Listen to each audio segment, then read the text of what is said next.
shining. A song, the yeah. birds are chirping. The bacon is sizzling. Welcome to the Daily Swole.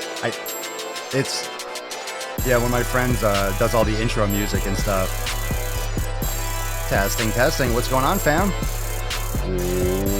Welcome, everyone, to episode 1387 of the Daily Mother Swole, the most muscular swolecast, beardcast, broadcast, gaincast, mancast, pimpcast, sleazecast, and slaycast in the realm, because when I flex, you flex, we all flex our biceps, and the glasses are off today, obviously, because I'm looking at a beautiful bald motherfucker. Alan.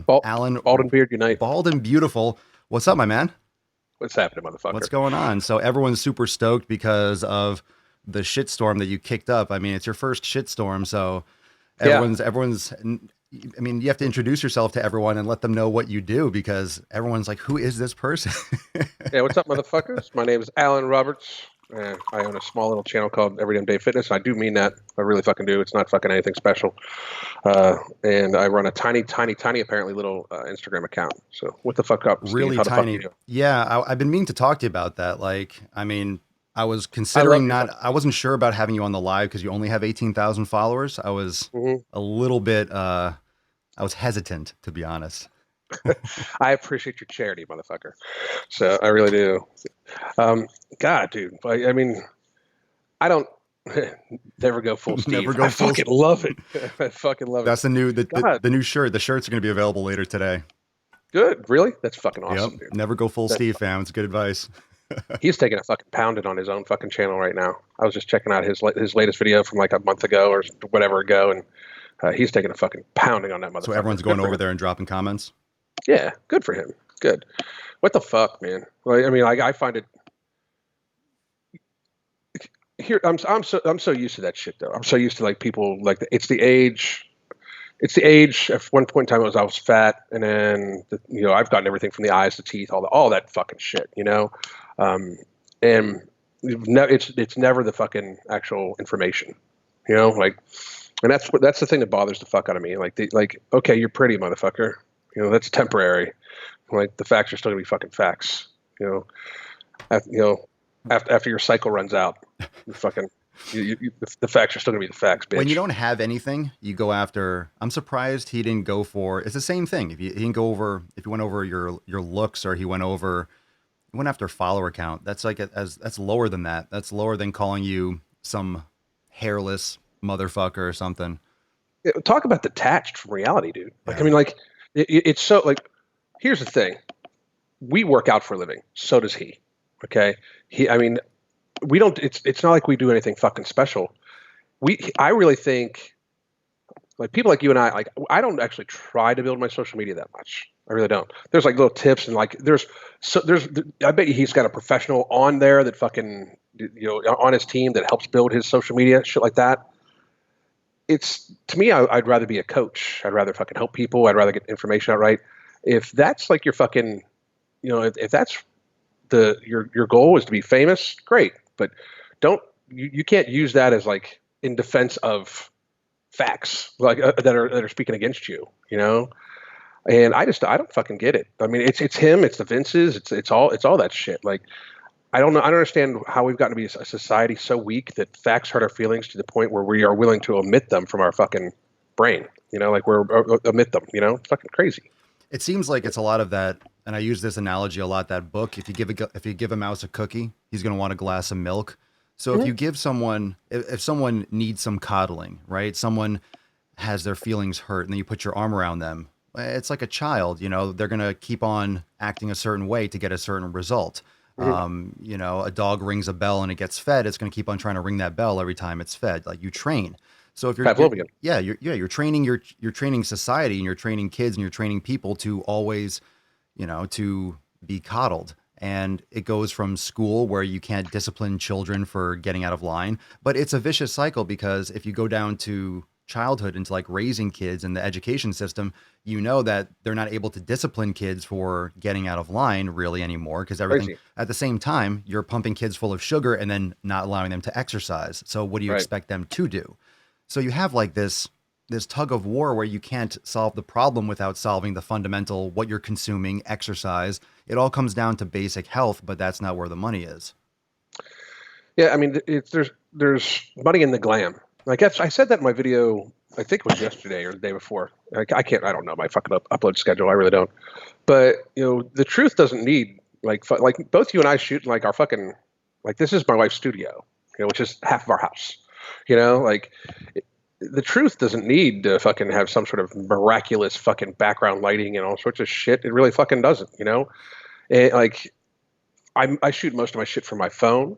Like, I mean, I made sure to upgrade to a good phone because I want it to be a decent quality. But all that shit's very to the side. I'd rather spend my time reading a study to make sure I'm correct, and understanding the latest science out on something, versus making sure that like my fucking, my makeup was on correctly, shit like that. Fucking. I use the analogy, or I brought up the point in my video that I made was.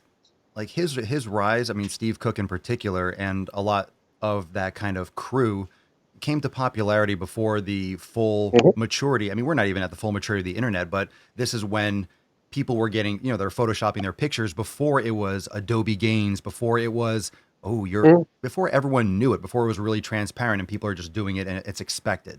This is like before, so you didn't need that transparency because it wasn't available unless someone did an expose on CNN and, he wasn't that big to get to, and I said in the video, we talk about him being a piece of shit and this type of stuff. It's one thing we're obviously talking about someone, obviously not the totality of his complete character, but obviously a major character flaw that in our realm takes up the entirety of our realm. I mean, if he wants to be like that with other people, that's different. But when you come into the fitness industry and you're essentially kind of, a snake in the grass because you have a big following and you have this clean cut look and you're all Gymshark and Biggest Loser and you're mainstream. Like that's as mainstream as it gets, the Biggest Loser. You're on TV, you're on, some kind of public channel like that. And then to use that kind of attitude, it was so egregious. It wasn't a cheesy. It would have been better if he made fun of you for being bald. It wouldn't have been. It would have been more laughable, and I don't think it would have pissed me off as much or you. It was just the fact when he says, essentially, "I'm better than you." You're not gonna have an impact, bro. That's why in the video, it's like comment below if this dude has had. And you saw, the comments were God, such a fucking humbling thing. Dude. Unreal. Yeah, but it's true. Like you don't realize even what people tell you. But imagine, let's say 500 or 1,000 people in the comments say, Alan's changed my life. Imagine how many more people don't comment and say that. A lot of people, they're in the shadows and you're inspiring them and they're like working through their depression day by day and you're getting them through, but they're not the type of person to comment and say so. Right. I just found it like when you're going to, first of all, I find it like you're so bought into his own hype. Like that's really what you fucking do. But I really felt like he thought he was going to like bully me. Like first of all, do 2 seconds of research because I don't give a fuck. I don't like. I have a T-shirt that says millions of fucks, millions spoken, zero given. That's a great shirt, man. What are you going to do? Like, I mean, for real, what are you going to do? I can call you a punk ass bitch all the fuck I want. I can say you're fucking stupid all I want. There's actually evidence for me to produce that you're fucking stupid. There's evidence for me to show that you don't know what you're doing compared to like people like me or you or other people that actually, this is what we fucking do. Like, I actually train people. I actually coach people. I give a fuck about people's welfare. I'm not, if I was in this to get super fucking popular, I wouldn't swear every other fucking word. Because I was a corporate executive. I used to wear a fucking suit every day. I can turn it off. I prefer not to. That's not me. That's corporate Alan. This is me, and this is what I fucking prefer to do. Just like you could tidy your shit up to the point where you could fucking stop showing your nipples every day and you could fucking, but also the nuts on chin shit. But this is who the fuck we are, I mean, this is who the fuck we are. And I really thought he was like, you'll never have an impact. And be like, I'm telling you, like, bitch, sit the whole fuck down, and I'm sure he's people like him watch everything ever made about them, so I'm sure he's going to watch this too, dude. If you fucking got something to say, come and fucking get it. I mean, for real, because like he sees that. Well, I mean, dude, I find it horrible. I'm even more upset with the Erica Lugo chick, just to be honest, because she was obese. She's lost like 180 fucking pounds. She admits that she started losing weight by just walking and watching what she ate. For reference, for people that don't know who she is. She's the other trainer on The Biggest Loser this year. She goes by Erica Love Fit. So I'm more disappointed in her. I really am. Yeah, I mean, because if you know better, I don't like. She's the one she's got them running football drills. Like the worst thing, like it's just basic fucking physics. Like you don't take a morbidly obese person and have them start doing cutting drills. Like the shear force on, like the lateral shear force on the fucking knee is just waiting to blow an ACL. I mean, like I don't fucking get it. Like it's like I watched the show. That's why on the one video I challenged every personal trainer to watch the show. If you think that what they're doing is safe, sustainable, good for long-term health, and a good example for other people, and you're a personal trainer, stop being one. Mm-hmm. Like stop being one. You don't know what the fuck you're talking about, and you do not have your logic engine doesn't work enough to the point where you can't realize you're endangering people. So you stop being a personal trainer. It's not for everybody. It's really fucking not. I mean, it's hard to make a living as a personal trainer. It's hard to fucking, and unless you have multi-revenue streams, you have a hard fucking time. It's not at Every Damn Day Fitness anymore, man. That one got shut down. Well, on YouTube, right? Yeah, YouTube, that works. That's right. So I was like, fuck, man. But I appreciate it. But if you're a personal trainer and you think anything they do is good, fucking turn that in. Just let your fucking certification run through and don't train people because that's fucking stupid. And like they're doing football drills, they got them doing fucking the box jumps. The jumping off the box was too much. It like the box jumps were pissing me off. The jumping off the box and him high-fiving her, like I was working out, watching it that next morning, working out in the garage, like, and I lost my shit. So I start looking up everything he's ever done. Right? Like, oh, he is just a fucking pretty face. Like I don't like people that are in shape jumping down from a box like that. Like, I mean, dude, it's not. The impact is brutal. I'm like known that I've got some pretty fucking good ups. Yeah. Like, I mean, it's on video. I've never once done that. I've never once jumped down. Like, and I've done a lot of box jumps. I've practiced it. I use it for athletic endeavors, not to lose weight, but I've used it for athletic endeavors, and I've never once done that. Like I will set up, like if I'm jumping 48 inches, I'll set up like the 48-inch box I'm jumping onto, and then next to it I'll have like a 36 where I can step down, then a 24, and then step all the way fucking down. Like I build a little stairway for myself because it's just intelligent. I'm so the average fit person doing football drills. Why? It's so fucking. You know what's the thing? Because you have experience, like you were certified with NASM, you know their curriculum, mm-hmm. right? So yeah, how NASM, or if anyone else knows the National Academy of Sports Medicine, because I taught their certifications to trainers for several years. Mm-hmm. So the CES, the PES, the CPT, they're very big on SAQ, speed, agility, and quickness. Mm-hmm. And, when I talk about from a professional standpoint, what frustrates me about these jabronis and these pretty faces and these fitness models like the Vinces, like the Steves, that just simply look the part, people mm-hmm. don't understand that there is a massive, massive gap, a huge separation in looking a certain way and understanding how to train another human, of which you cannot feel what they're feeling. You don't know psychologically. You're helping someone do medical. If you're a lawyer, there's no risk of your client dying. When you're a personal trainer, that you don't spot them properly, they can break their face and they can literally die. You can end their life. And the lack of, it's the same thing like saying, oh, well, if you're an actor, you know how to direct. That's obviously not true. Most actors, very few do the Ben Affleck and are able mm-hmm. to be an amazing director. And well, he's a better director than he is an actor. Oh yeah. So it's like, I mean, not everyone finds their path immediately. And to say that someone that is in shape can train someone else to be in shape, that's the same kind of short-sightedness. It doesn't work like that. Well, it's a matter of like being in good physical condition and being a good athlete, like having a look or athlete, being able to perform athletically is more indicative of whether you yourself can be coached than you coaching.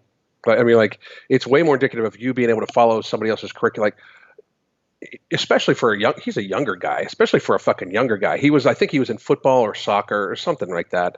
So he's been coached his whole fucking life. That doesn't mean he knows what he's fucking doing. And I'm not saying here's the thing. I'm not even saying he doesn't know how to coach athletes. I'm not saying that. I'm saying he shouldn't be coaching the people he's coaching. That's for fucking sure. Because again, just looking a certain way is more indicative that you are being coached. Now, if you're the one coaching yourself, okay, but if somebody else is coaching you, how the fuck do you translate that to people? That there's no proof just by looking at somebody that they know what the fuck they're doing. I always point this out, and I talk about it decently often. Like I have extremely good genetics for my shoulders. My shoulders are very strong. I'm very broad. And I also have like well-formed genetics for having a well-formed caps. So it presents a certain look. If you want to get bigger and stronger shoulders, go to like somebody like Jeff Cavalier, not me. I don't know. I mean, I know how to do it for me. And even then it's like fucking half the time I'm just like, fuck. Like I only do shoulders like once every like I do daily face pulls because it's good for your posture and stuff like that. But I only actually work on my shoulders like once every like 9 days, because if not, they over fucking power the rest of my physique. But that's experience, from all your training that you know where you need to focus more of your time. I mean, for me, everyone always points out like, man, my posterior deltoids are very, very formed. And everyone's asking me, oh my God, how do you do that? Well, I've been training literally I do my rear deltoid first in anytime I do upper body, I do it first for the last 20 years. So when I have like a point, it's not because I'm saucing, it's because literally I destroy my rear deltoid every single session of upper body for like my entirety of my career. Because I remember when I first started training, I was looking at some bodybuilders programs from like the Olympia, like Flex magazine back in like 2001. And I remember seeing one guy saying like, he would do a shoulder. It was like his shoulder workout. Like they would put that in Flex, like, so-and-so's 18-week shoulder program. It's like fucking 16-week, 4-month shoulder program.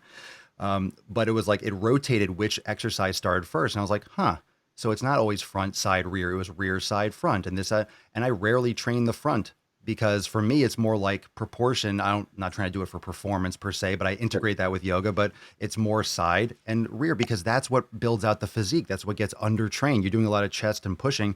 You're crushing your front deltoid. Plus with posture and stuff, we're at the computer all the time. You're driving, you're at the computer, you're texting. It's like, I don't need more of this. I need more opening. And you get that from yoga too, but it reinforces that. Yeah, that's why I do face pulls every day, because like just posture, for good posture and stuff like that. I mean, it can't be like, people fuck with it, but like, I'm sorry, if you're gonna pick like 3 exercises that you're only gonna do, I would do like face pulls, squats, and fucking something for my core. Like maybe dead bug or something like that. I don't know. Fuck. But I never thought about like, if I had to pick. Everyone's always asking me if you could do one exercise the rest of your life. I'm like, shut up. But 3, I don't even know what that would be. Yeah, I don't know. I would have to be something to make sure getting my upper posterior chain. Squat works your lower posterior chain plus your core, and then I do something else for core, something like that. But it's little shit like that where I just don't think nobody. A huge problem with the fitness world, and this is slowly changing, and you and I have been talking about that. A big problem with the fitness world is they're not really actually like they're trying to sell shit. They're not actually trying to like disseminate information. Like we have a large coaching service, and the goal is to coach people to the point where they don't need us. And like, I've had people like reach out to me like, well, you want clients for life? No, I failed if I have clients for life. Like, unless they have some sort of emotional disorder where they need help with us holding them accountable, which we have 1 or 2 clients where they just can't hold themselves accountable. I mean, it's like they're in therapy for it, right? And what we do is we just discount their price and just, how's your day? And I mean, like, if you're going to be a client of mine for years, you're not going to pay full price. That's for fucking sure. Like, I'm not in this to get rich. I'm in this to fucking pay my bills and help people. Like, I left a very fucking good job to fucking do this shit. So it's not like we weren't paying the bills before, And I'm finally starting to see the shift. Like where it's okay to say that being fat is not good for you. Where it's okay to say, just because this motherfucker's pretty does not mean he knows what the fuck he's talking about. Because we used to say that before, and they would like do it. I mean, do it. Cook did. Cook tried to bully me into something, And then when he went onto his Twitter, he was basically trying to get people pissed at me. That was the if you're. Well, why don't you be positive? Or if people want to do stuff, focus on what you love rather than what you hate or some bullshit. You know what happens when people do that, when they don't say something negative? Flint, Michigan. Yeah. Just omission, complete just avoidance of the issue. Yeah, when people don't bring up negatives about people and they just focus on the shit they love, all that does is allow people that have no scruples to be able to do whatever the fuck they want. You know, that's all it allows. It allows people to do whatever the fuck they want. You know, like, you know, if we didn't point, shit, dude, when I first really started making videos, like when it first took off, not only was fucking like the V-Shreds bitch, not only was he copying Jeff, but like it was rampant where people were copying, like the bigger YouTubers were just like, people were just remaking their videos left and fucking right. You know, it's just regurgitation of information. There's no originality, no nothing. And to me, that's fucking ridiculous. Like now you're not even trying hard. And then when you're not doing it correctly, like, you know, Jeff has a very good talent. Like Jeff Keller from Athletic has a good talent where he's able to take a complicated concept and simple it down. James from Shredded Sports Science does a great fucking job of that too, where they're able to take a very complicated topic and dummy it down a little bit for the average audience. Well, if somebody copies their shit and gets it wrong, they could fucking be it could be very dangerous. You know, they could be telling somebody the exact opposite of what they're supposed to do, and that's not fucking good, because the only people that are buying their shit, you know, is the discount people that are like looking for not to pay full price for Jeff's programs or help. They're looking for like, oh, well, this guy's pretty and younger, and he resonates with me more, and you know, I think Vince is pretty, or I think, you know, Steve is pretty, so I'll buy his shit. Well, they don't know what the fuck. They're pretty motherfuckers. They are. They're pretty motherfuckers. They really, really are. I mean, I wish them nothing but the best. I certainly fucking hope they, you know, can manage to fucking. See, I didn't know much about like Steve's, like, you know, his training, his, you know, I would see in passing in the past, like, you know, 5 years, maybe a vlog here and there, him pop up, because I never really watched his stuff. So I never really got suggested. So my first instinct was, okay, the show is going to, how much do you think, I mean, this is speculation, but how much do you think the show says, okay, we want, I mean, obviously it's extremely orchestrated. It's extremely edited. It's extremely set up. I wonder, obviously he's not gonna be able to talk about it with legal contracts. He's not able to, like, you know, speak. I wonder how much of this is, I wonder if any, not to say how much, because I'm not putting it past him just being ignorant, but who's setting this stuff up? Because there's got to be someone there. You would think someone there that no matter, even if this is for video, it's just, you're putting someone at, like, we don't do human testing for a reason for some things, right, but you're going to have an obese person, even just for the shot. Like, unless you have unless you have a stunt person wearing a fat suit and like, right, they're doing it and they know the risk, you shouldn't be filming it. Like, it doesn't make sense. Like, how can so many people, you know, how many people work on these shows? Like, you might have 300 people working on this one show. Right. Like at one time. It's like, and it missed all of them. How does it miss a doctor? How does it miss, like, there's no one there that says, hey, this is not a good idea. And then some executive says, we don't care, we're doing this anyway. And they are just going along with it. I mean, they're wrong at any turn. They're wrong to not say something, but at the same time, would you, if you're under contract or you have to take in the ass and be like, fuck, I can't say anything, they're making me do this. It's like, you know, weird. I thought about that too. Okay. I really, really did. But he went out of his way to defend the box jumps in his message to me. That was the thing. You know? And that's why I just buried him. Yeah. You know, like, I was like, you really don't know what the fuck you're doing. Because here's, like, when we were making the videos last year on Family by the Ton, the show Family by the Ton, there was some interest in a show like based around like my style of training and me, you know, and the conversation was going well. And I said, but I would want complete and utter autonomy on the training methods. Like, I'm not gonna have some fucking director that doesn't know shit come in and all of a sudden say, well, have the person do this stupid shit, you know? And the conversation was over. Like, I mean, like they were just like, no. They're like, we control that. I'm like, well, then it's not me, you know? So why would I do somebody else's methods when this is about my methods, you know? And the conversation, then they were like, well, this is how it's going to be. And I'm like, well, then we're not doing shit. So, you know, and I know, like, and I'm not, and I was at the time, especially, was nowhere near as popular as him. So, and it's not USA Network and everything like that. So I can imagine the money they fucking tossed him, which, I mean, it had to be fucking rather large, which is great. Get paid, make your fucking money, but don't defend it. You know, like, I mean, I think his ego's in the way where he's just like, no, I'm right because I'm Steve Cook. You ain't fucking nobody. You know, like, I had one of his nut huggers, because nut huggers are going to hug nuts. I had one of his nut huggers be like, you know, well, I mean, you don't understand, and it's just, you know, Steve is his way, and you're just jealous and blah blah blah. Like, he's nobody. Like, in the world of fitness, he's a fucking joke. Like, any fitness professional that looks at his shit, like actually listens to him and watches his shit, especially with the fucking Biggest Loser shit, he's a fucking joke now. Like, I mean, you've made yourself a fool. So I don't give a fuck if he respects me. I would never respect him.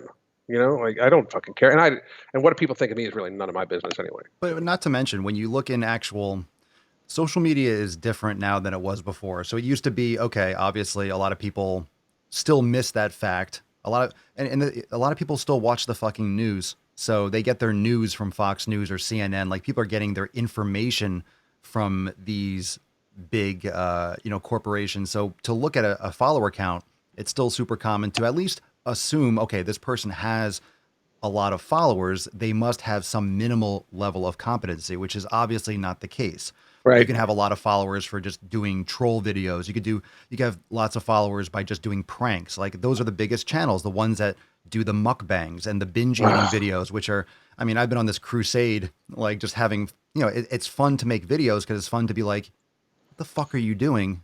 Yeah. I mean, but the reason why I do that, and the reason it's just, I don't know, it's like swinging at a piñata. It's low hanging fruit, but at the same time, it's some of the most damaging shit that you're going to find online, considering the impact of obesity that you've been talking about for years and that I've been talking about it's just, you know, it's so weird. It's almost like obesity is very similar to how people take environmental concerns. Like, it's such a big issue. It's like, oh, it's not real, or there's nothing we can do about it at this point.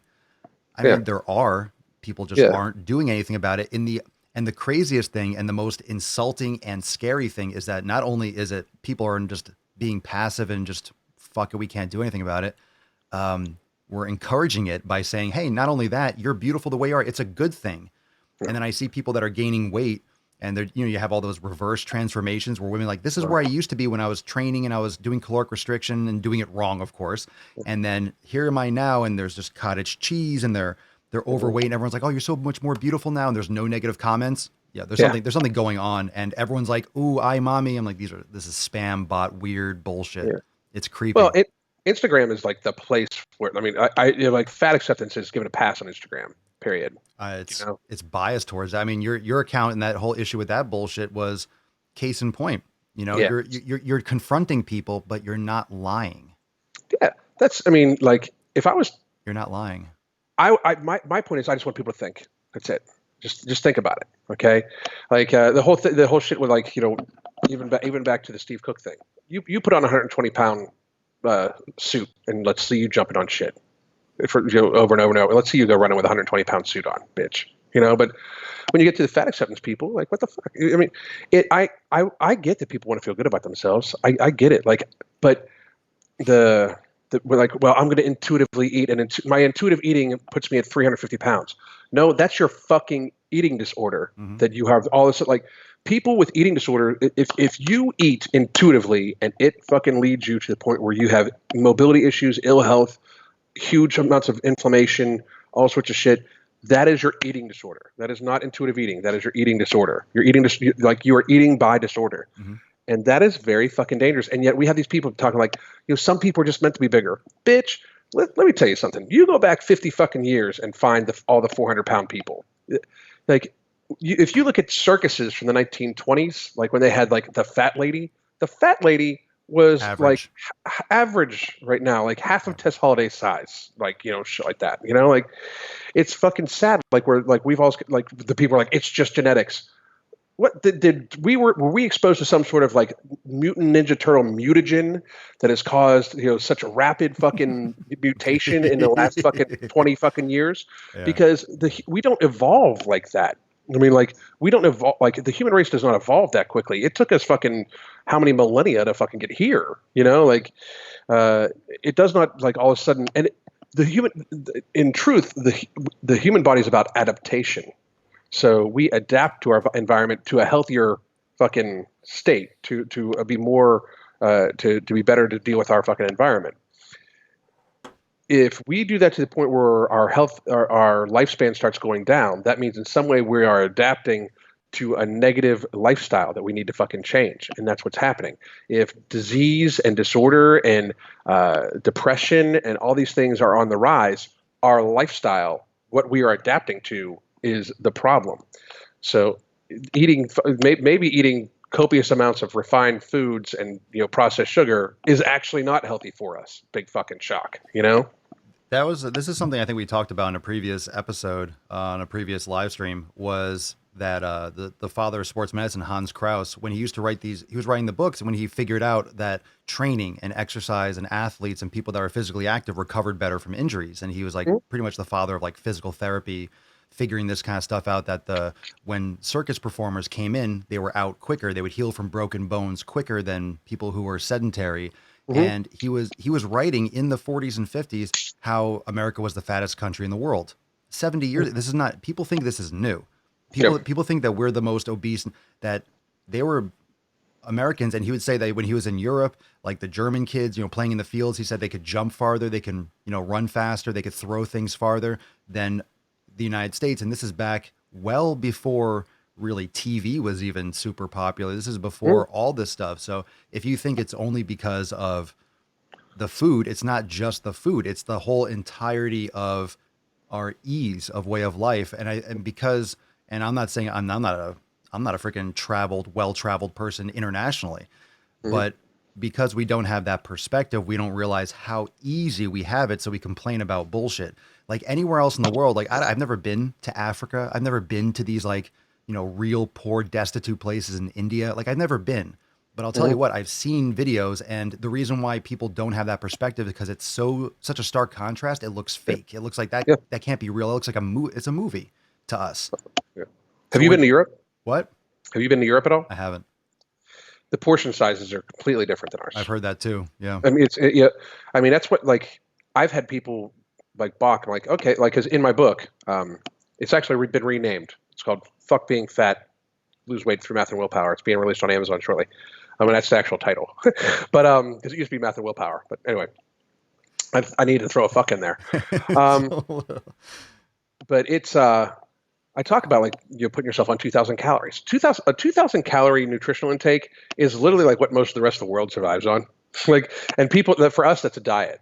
Like 2,000 calories, if you think about how many grams of protein, fat, and carbohydrates you can fit in there, especially when you consider, like, if you eat just from the produce section and lean meats and stuff like that, when you eat just from there, like non-processed food, that is a shit ton of food. It is a copious amount of food. It really is.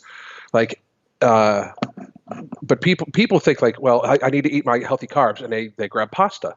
Yeah. Pasta is an indulgence, people. It really is. Like, pasta is refined flour. What happens when they refine flour is that, like, they strip a lot of the nutrients from it and they condense it, so it's extremely calorically dense.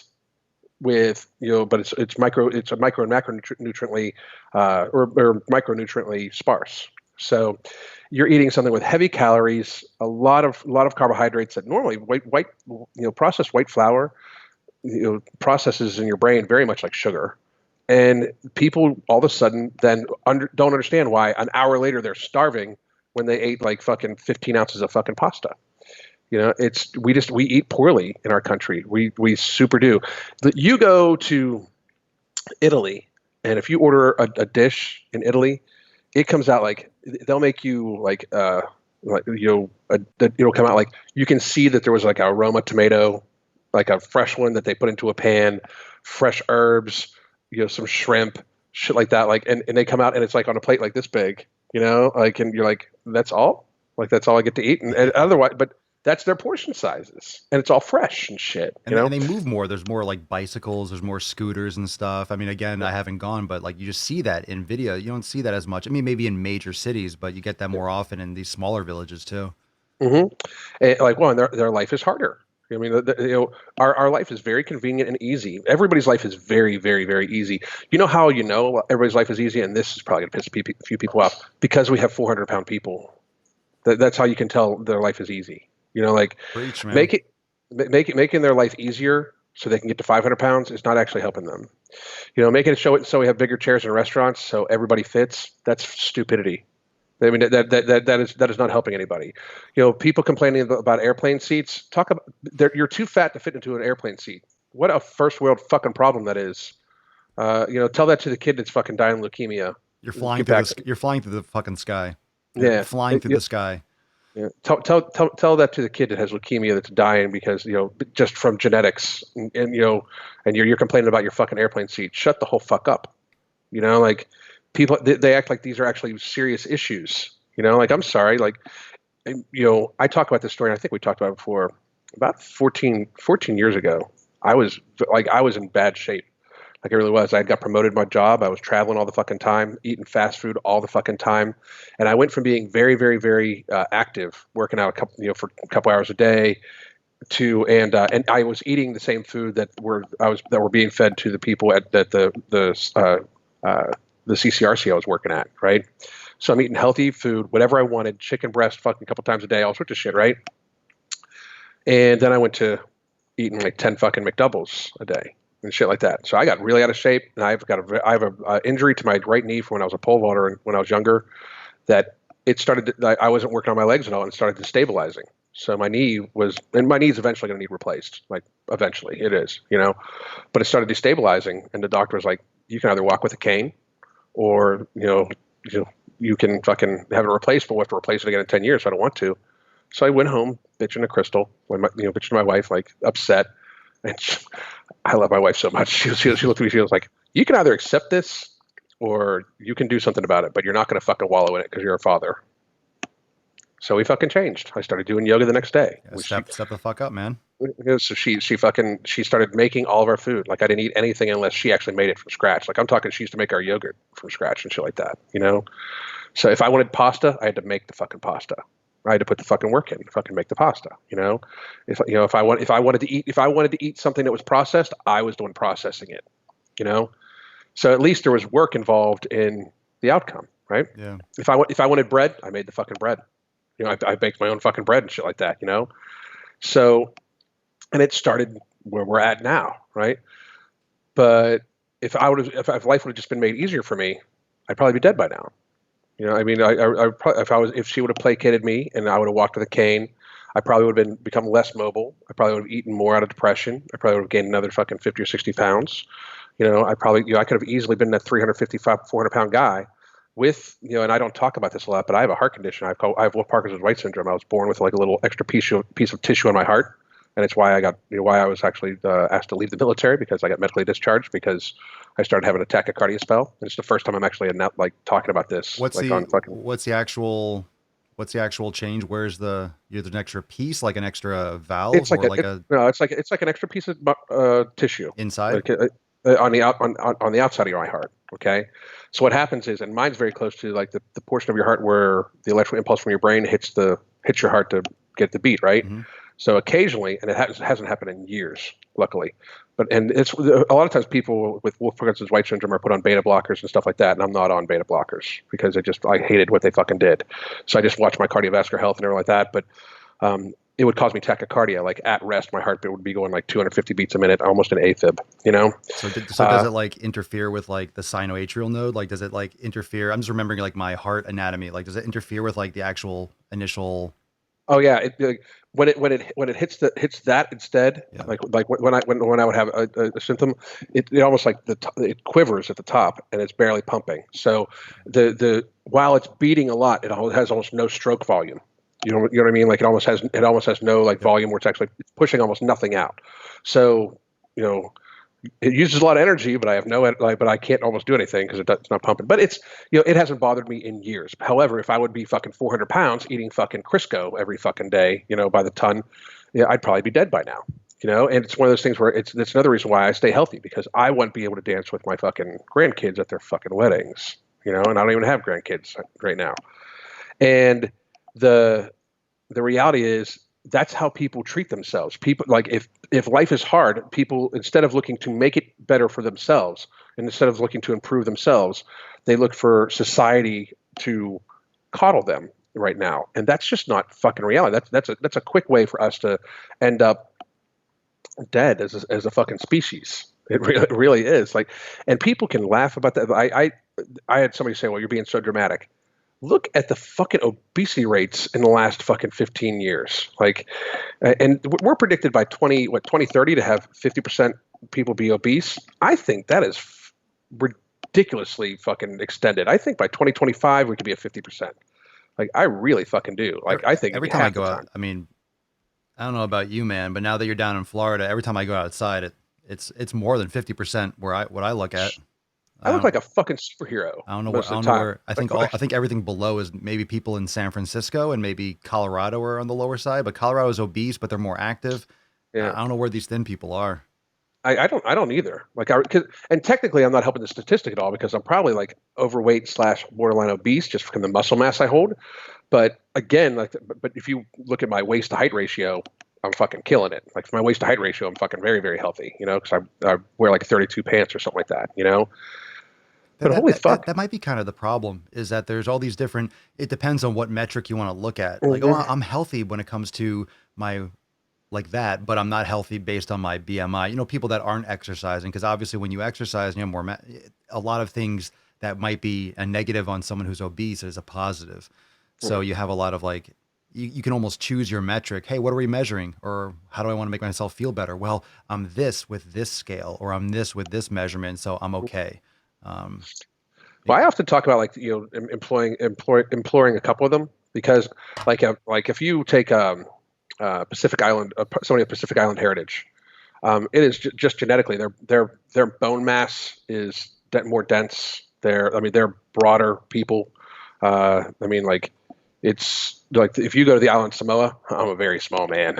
They're big fucking people. And I'm talking like big fucking shoulders, big fucking legs, thick, like thick people, like just genetically, right? Well, their BMI doesn't actually measure for them, However, if their waist ratio is as big, if their waist to height ratio is 1, they're not healthy, But if you look at the BMI, because people do this all the time, I've heard all the arguments on BMI. It was made for men. It's a dumbass fucking argument for a woman to fucking make, because it's normally that women make that argument. That's a dumbass fucking argument, because men normally have a higher percentage of lean muscle mass than you.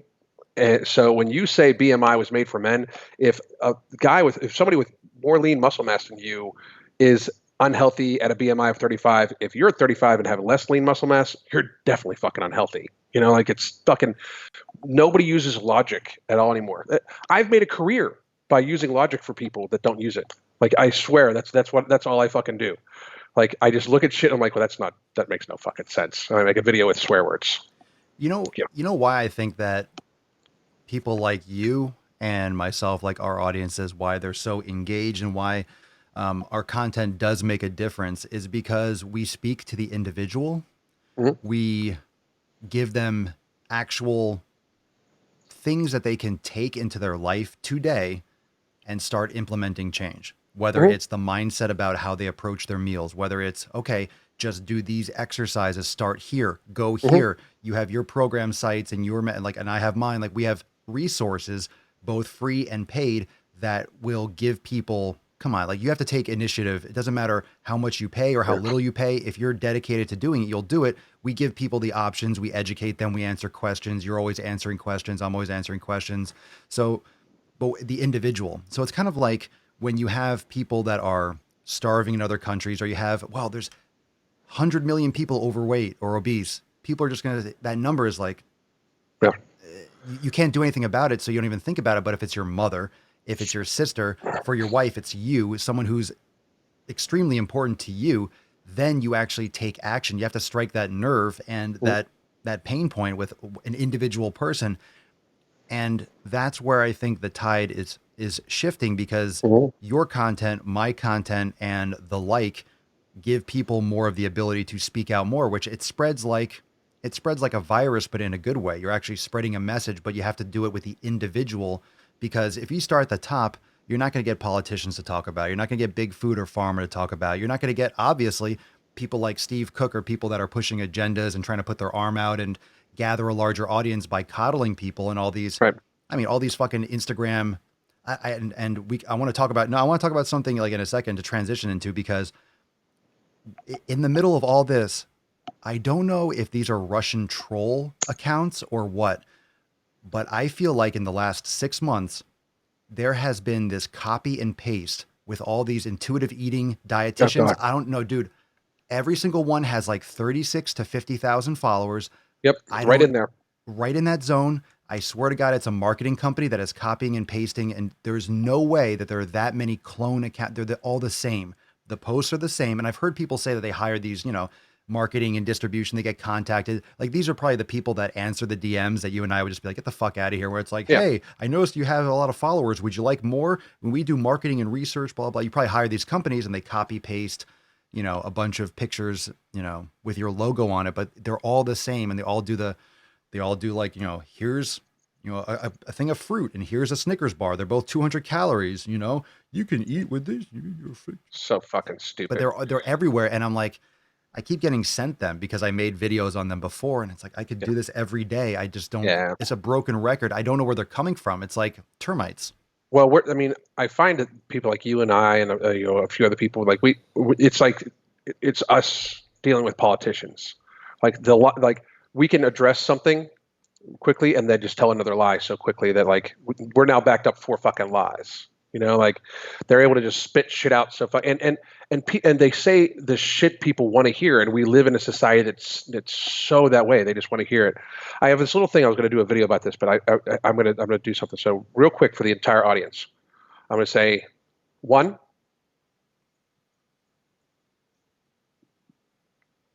In that time, 2 people just died from obesity worldwide.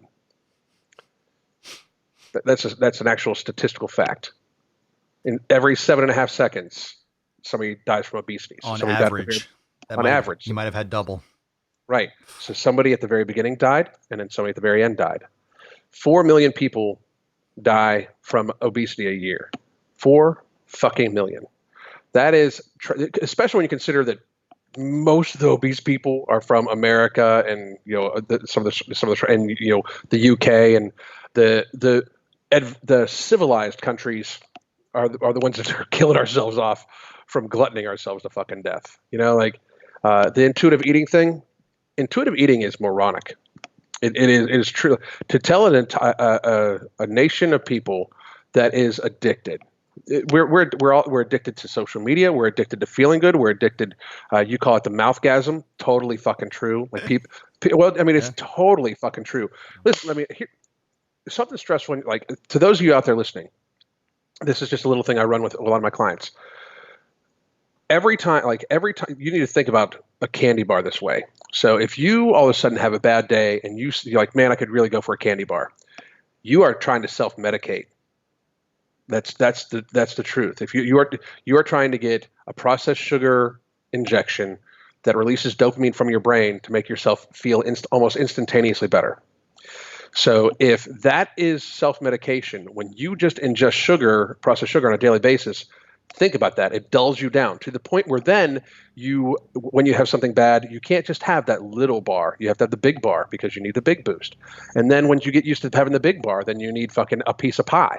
And then when you need a piece of pie, when that becomes dummy down, this is how when people have stress, because there's stress in everybody's life. It's just going to happen. Fucking life sucks. Buy a helmet. Get fucking used to it. But when it happens that way, when you say, I'm going to intuitively eating does not take into account that you do not live in a fucking vacuum. Intuitive eating does not take into account that you actually have outside stresses that happen. So intuitively speaking, your body that knows that processed sugar releases dopamine. Like the association is made very fucking young nowadays, especially for you dumbass motherfuckers that put Mountain Dew in sippy cups for your fucking kids. But the association is made very fucking quickly. So this very second you start falling into the intuitive eating thing of I'm going to self-medicate myself with sugar because that's the fuck what it is. That is almost a fucking death sentence. You are shortening your life because intuitively eating processed sugar is literally like intuitively drinking alcohol. If you've got a problem with it, you're going to fucking die early. You know, it's an addiction. People need to see it as that. They don't. Yeah, there's no, when your operating system is broken from being a child, you can't, your intuitions are wrong. Like that's what parenting is supposed to be. You're teaching or even in the wild, you have a mother animal. We're animals. We forget that we're the same thing. So you teach your baby bird to fly, and you eat this, and here's where you find the food, and you see the little animal following after the parent. But parents aren't doing that. It's like, oh, eat this and go into the wild. Like we're not teaching our kids the things that we need to survive in society. We don't teach them how to do taxes, how to invest, how to do this, how to learn a skill that's useful. We give people degrees that are worthless. Like it's literally, but here's the interesting thing, or the sick thing is we're so programmed, or we allow ourselves to be programmed, that we have the choice to be a part of that system in this country, at least. Like we have the ability to be like, oh, I see where everyone's going. Let me just, you're just walking off a cliff like lemmings. And it's like, let me just take a step to the right and just let the line keep going. Oh, you mean I don't have to go that direction? Cool.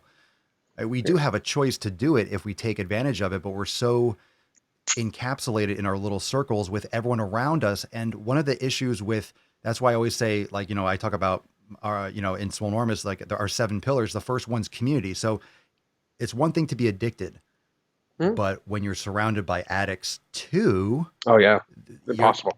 You're not going to go anywhere. So who you're surrounding yourself with, even if you try to get out of it, and you deal with this, I'm sure all the time, like I do, when you have people that are trying to lose massive amounts of weight, a lot of time they're just being enabled. People are buying them and feeding them, and they're surrounding themselves with people that also encourage that behavior, so they can't get out of it. You see that? I mean, the extreme version is like the 600-pound life, where their spouse is like force feeding them, or like funneling, sugar into their mouth with like a I mean, I've seen the one where he's actually that's disgusting.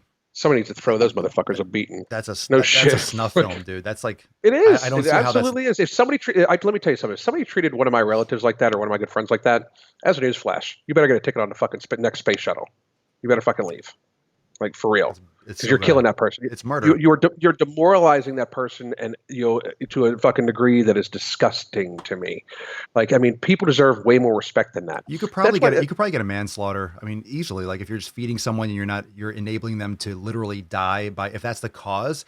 But when you have obesity and you have like food, that's where it can get really gray. Like, how can you prove what caused them to die? It's like, that's the whole point. You can't that's not an excuse to keep on eating. You're not.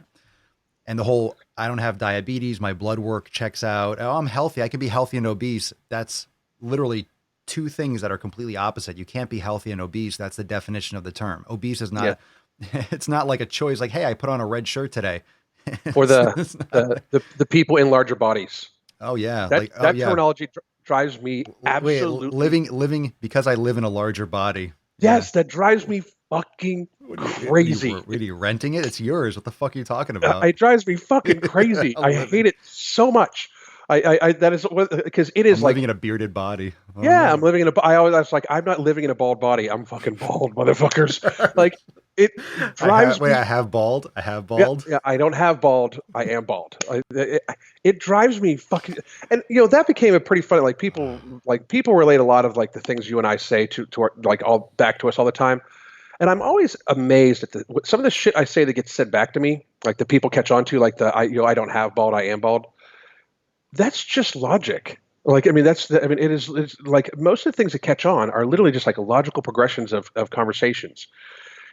I think that's one of the reasons why you and I have become friends too, is like, I appreciate originality, but we are in such a lemming society of like, everybody's like, oh, I gotta have the new Cheeto taco. Oh, I gotta have the new fucking this, like you're told by your fucking corporate overlords, the fast food company and soda pop company, who, by the way, own most politicians. Like that's why I don't get into politics barely at all, because I'm an independent voter, and I really believe that like we're owned. Like, I mean, like our politicians are owned by corporations. Like, there's no fucking nobody has ever come up with a way to tell me not. Like, you know how we're owned by corporations? Because you and I would never get elected. Like, you need to be a millionaire to get elected into fucking into a national congressional seat or U.S. Senate. You need to be a millionaire. It's it's almost a prerequisite, And a lot of times, like the presidential election is about who raises the most fucking money. So that's disgusting. I mean, people don't. Our system was not set up to be that way, and that's why we're at where we're at. We live in an oligarchical society, and it's electing which overlord we're going to have. Like which person that has no idea how I live my fucking life is going to decide how I should live my fucking life while I pay them. And so, and that's why I don't get involved in politics, because they're when you can see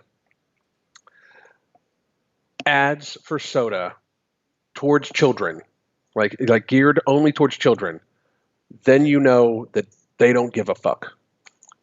There's not one possible study that says it's not dangerous for children to start ingesting that much sugar when they're younger. Not one, and we do it all the fucking time. And people buy into that because people fucking totally just want to follow along with the crowd.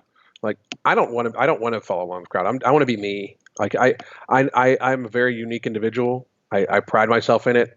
Like, it's one of the things where, like, my circle's super fucking small because of it. Like, I'm a lot to take, because no matter what a lot of people think, and you talk to me off camera, like, too, like, this is who the fuck I am. Like, Crystal and I often talk about how, like, we've managed to find a way to monetize my social awkwardness, because this is how I am at parties. Like somebody will say something like, "That's fucking stupid." Like we don't go to parties much, by the way. We're not invited to too many. Just because I'll be the first one to tell somebody that's dumb. Well, that's stupid. Well, you're a fucking idiot. Like, I don't like that shit. I like how you're a unique individual. You and I talk to Michelle and John a lot. I like that they're unique individuals. Like, John could have easily just fucking rode the fucking YouTube, because he's a YouTube fitness OG. Mm-hmm. He could have just kept doing exactly what they're doing. Instead, he actually fucking has a sack and will talk about shit that's not fucking necessarily going to help his channel. It's pretty obvious too. It's pretty obvious what gets promoted and what doesn't. I mean, just by like what gets covered. I mean, we were talking a little bit about, with the algorithm change, those things shift all the time. And obviously they're handling thousands and millions of hours and minutes and seconds of video all the time. But, my videos have gotten drastically less traction over the past 6 months than, last year. A lot of other channels are just, continuing to grow. Mine's kind of taken a stand, but it hasn't changed the message at all. Mm-hmm. It's like they're going to show what they're going to show anyway. And bottom line, when it comes down to it, it's one thing to complain about it. It's another thing to, pander to it. So, do what you can. Like, you have your membership thing. I have my membership site. So I've taken a lot of my content private, because I'm like, well, I'm not going to post it there because they don't appreciate it. It doesn't get shown to people who want to see it, because that's why they subscribe in the first place. So I'll put it somewhere where they definitely see it. And it's unfortunate, but to a lot of people change. And that's how a lot of the videos, we were talking before off air, how a lot of people, or maybe that was when we went live with Athlean X, how people were copying him like in droves. And you made a lot of content on that. And of course, there's things that people see, okay, thumbnails like this work. So people try to emulate. Then there's a difference between emulating and being inspired, and also copying, like, okay, using certain trends and then mimicking content, which obviously, Vince, those people were, it was blatant. Yeah. Well, there's mimicking success, and then there's just straight. Sure. There's being inspired. There's being inspired, or writing, Harry Potter after Lord of the Rings, and like, obviously the stories are like, the stories match like very, very closely with certain journeys and the hero's arc, and there's all these different, there's something to be inspired by, and there's also just complete copying, but being authentic is everything. And with obviously going back to the Steve situation, when you are, when social media and technology is very transparent now, where you can have a live conversation like this 4 years ago wasn't it was possible, but with a lot more equipment, with a lot more, not everyone could just throw this on, and it's a lot more transparent now, and the ability for people to consume that is better. So you're not able to get away with the same kind of shit, and to follow the pack, it's more obvious, and people can smell that. It's like that sixth or seventh sense where people know when someone's being real, and plus you can see the themes of their content. And there are a lot of people out there that rage, that rant, that swear, and they get a lot of pushback. It's a very interesting thing because I know you observe it too. Like, man, how it's still humbling when you get tons of support when you're that raw with the content. Like, of course, the kind that you put out and then I put out, obviously the message and the intent is loud and clear, which matters more, but it's what a lot of people can't say. It's what a lot of people don't feel like comfortable saying because of their circles, because of their job, but it's important. And like, we can start talking about how I think we were talking about how the tide is shifting in the sense that there's more, people are just fatiguing possibly about the whole pandering. People are getting tired of hearing all the, woe is me, feel sorry for me. It's kind of burning out. Things are cycling through quicker, like trends are burning out faster because of the maturation of social media. Well, I think it's I think one of the things that in this last year, especially, like people like you and I were like, okay, well, you don't like our delivery method, but what about the info? I mean, like, is obesity good now all of a sudden? Like, Has that changed? Did any, like, I did that with Harria, where when I was fucking with Chris Harria a couple years ago, like he was like, well, you're old and bald and fat, blah blah blah. I was like, does that in any way change that you lied? Like, I was like, okay, say all that's true. Like, let's say, I couldn't beat the doors off you if we had a deadlift bar in front of us. Like, let's act like, I'm not twice the athlete you are on our feet. Like, let's pretend. Let's assume that. Does that mean that you can does that mean that you can all of a sudden burn belly fat? Without burn. Why does it have to always go to like a dick measuring contest? Like, dude, it's that's always where they get. That's where they go with me all the fucking time. Bro, how much can you bench? And I'm like, well, that doesn't change the fact that you're an idiot and you're wrong. Like, I don't care. There's a lot of people that are dumb as fucking bricks that can lift more than me. My God. No shit. Like, that's like the Same definition here. of a meathead, right? Yeah, what I don't get is like they and that's where they always go with us. Yeah. Like, I mean, and like they'll go with your beard or your fucking hair, or like, are you fucking kidding me? Who fucking cares? Yeah. Like, I mean, I like the like, so what you're talking about is the pretty and popular should be taken more fucking seriously than facts, and that's just dumb. Like, it's the same thing where. I think that's where Tess Holliday's crowd got so pissed off. Well, she's beautiful and she can do whatever she wants. Not jog. I'm sorry, but like, not walk upstairs. Not walk upstairs without, I'm not saying it to be mean. It's just the fucking truth. I feel for her because I really believe I've seen it several times where I can think she's like, all of a sudden she gets like this epiphany, like I think something happens and all of a sudden she's like, I need to fucking get healthy. And she'll talk about it, but then she falls right back into it because she has nobody would know her name if she wasn't obese. That's the problem. Nobody. That's the problem. Nobody would know her name. And not only that, if she didn't have like good genetics in her face, where she doesn't carry a lot of weight in her face, nobody'd know her name. Yeah. I mean, and that's societally where we're at, is like, just because she's pretty, she gets a voice. She sounds like she's dumb like a box of bricks to me. I mean, like, when I hear her talk, I'm like, holy fuck, this woman is not intelligent. I mean, like, why is she a spokesperson for any fucking thing? I mean, we in our society, we make the dumbest people popular. I fucking hate that shit. It's stupid. Like, let's talk about facts. Let's talk about how no matter what, gravity works. No matter what, like, that's just reality. Like, the whole fucking shit with, that's the shit with Cook. I mean, the second, like, when he barked back at me, and this has happened several times in the DM, I'll correct somebody and they'll fucking DM me. Paulie Calafiore from the MTV show. I fucking dogged him. Like, I made a quick video about him, and then he fucking came at me in the fucking DMs, and I fucking did the whole fucking video on him, and this is why you don't do this. This is Trainer 101. I thought you fucking knew better, blah, blah, blah. I shit you not. That kid released a video the next fucking day and employed every fucking change I told him he should make from my video. Every fucking change. And messaged me and said, thank you.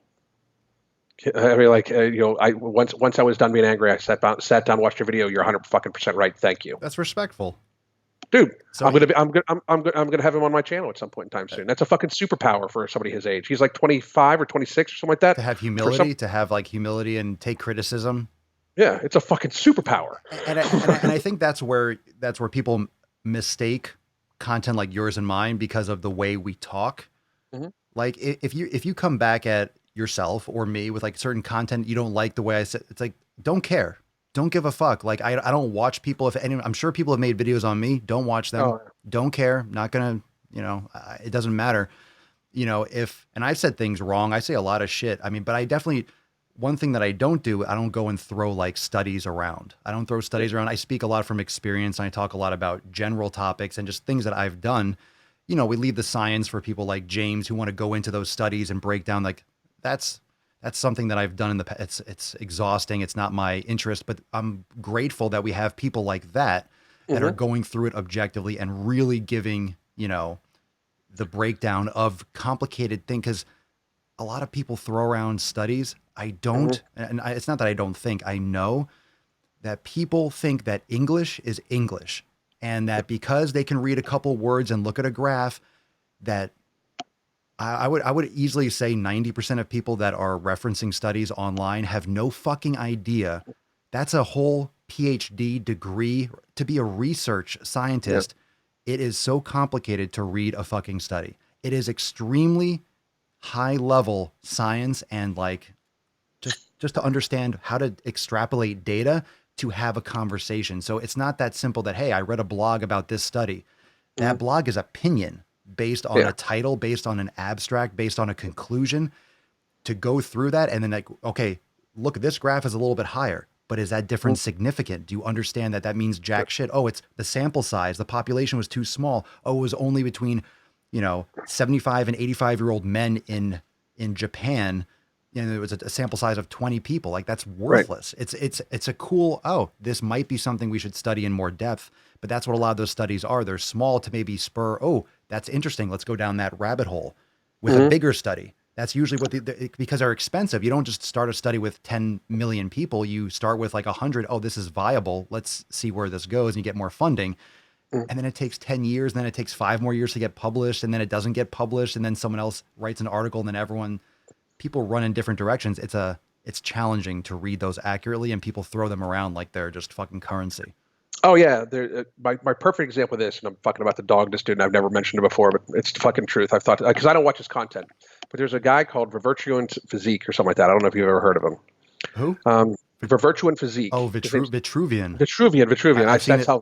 That's how little I fucking know him. I've seen his videos like a long time ago. He got super uber popular. First of all, he's a good looking guy. Fits the fucking. He's like fucking the Steve Cook, V-Shreds look. Like fucking shredded. He's still making videos. I think so. I don't know.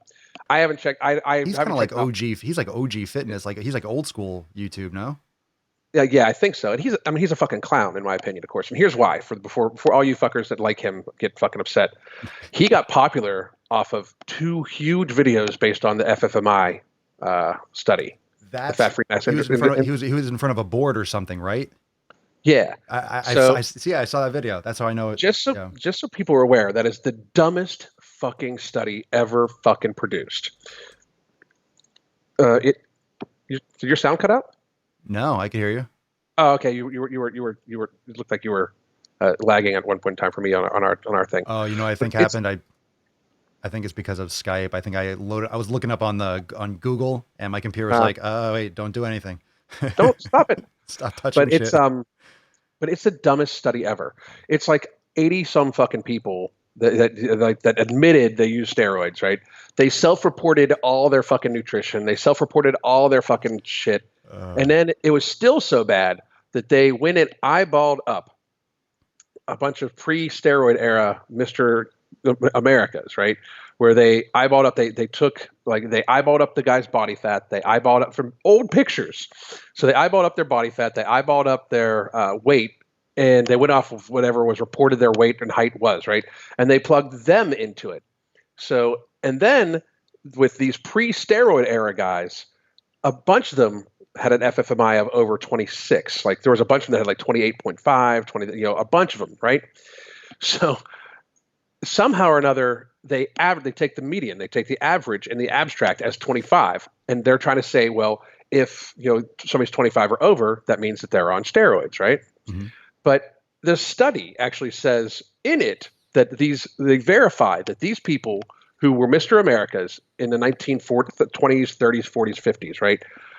Almost all of them had an FFMI of over 25.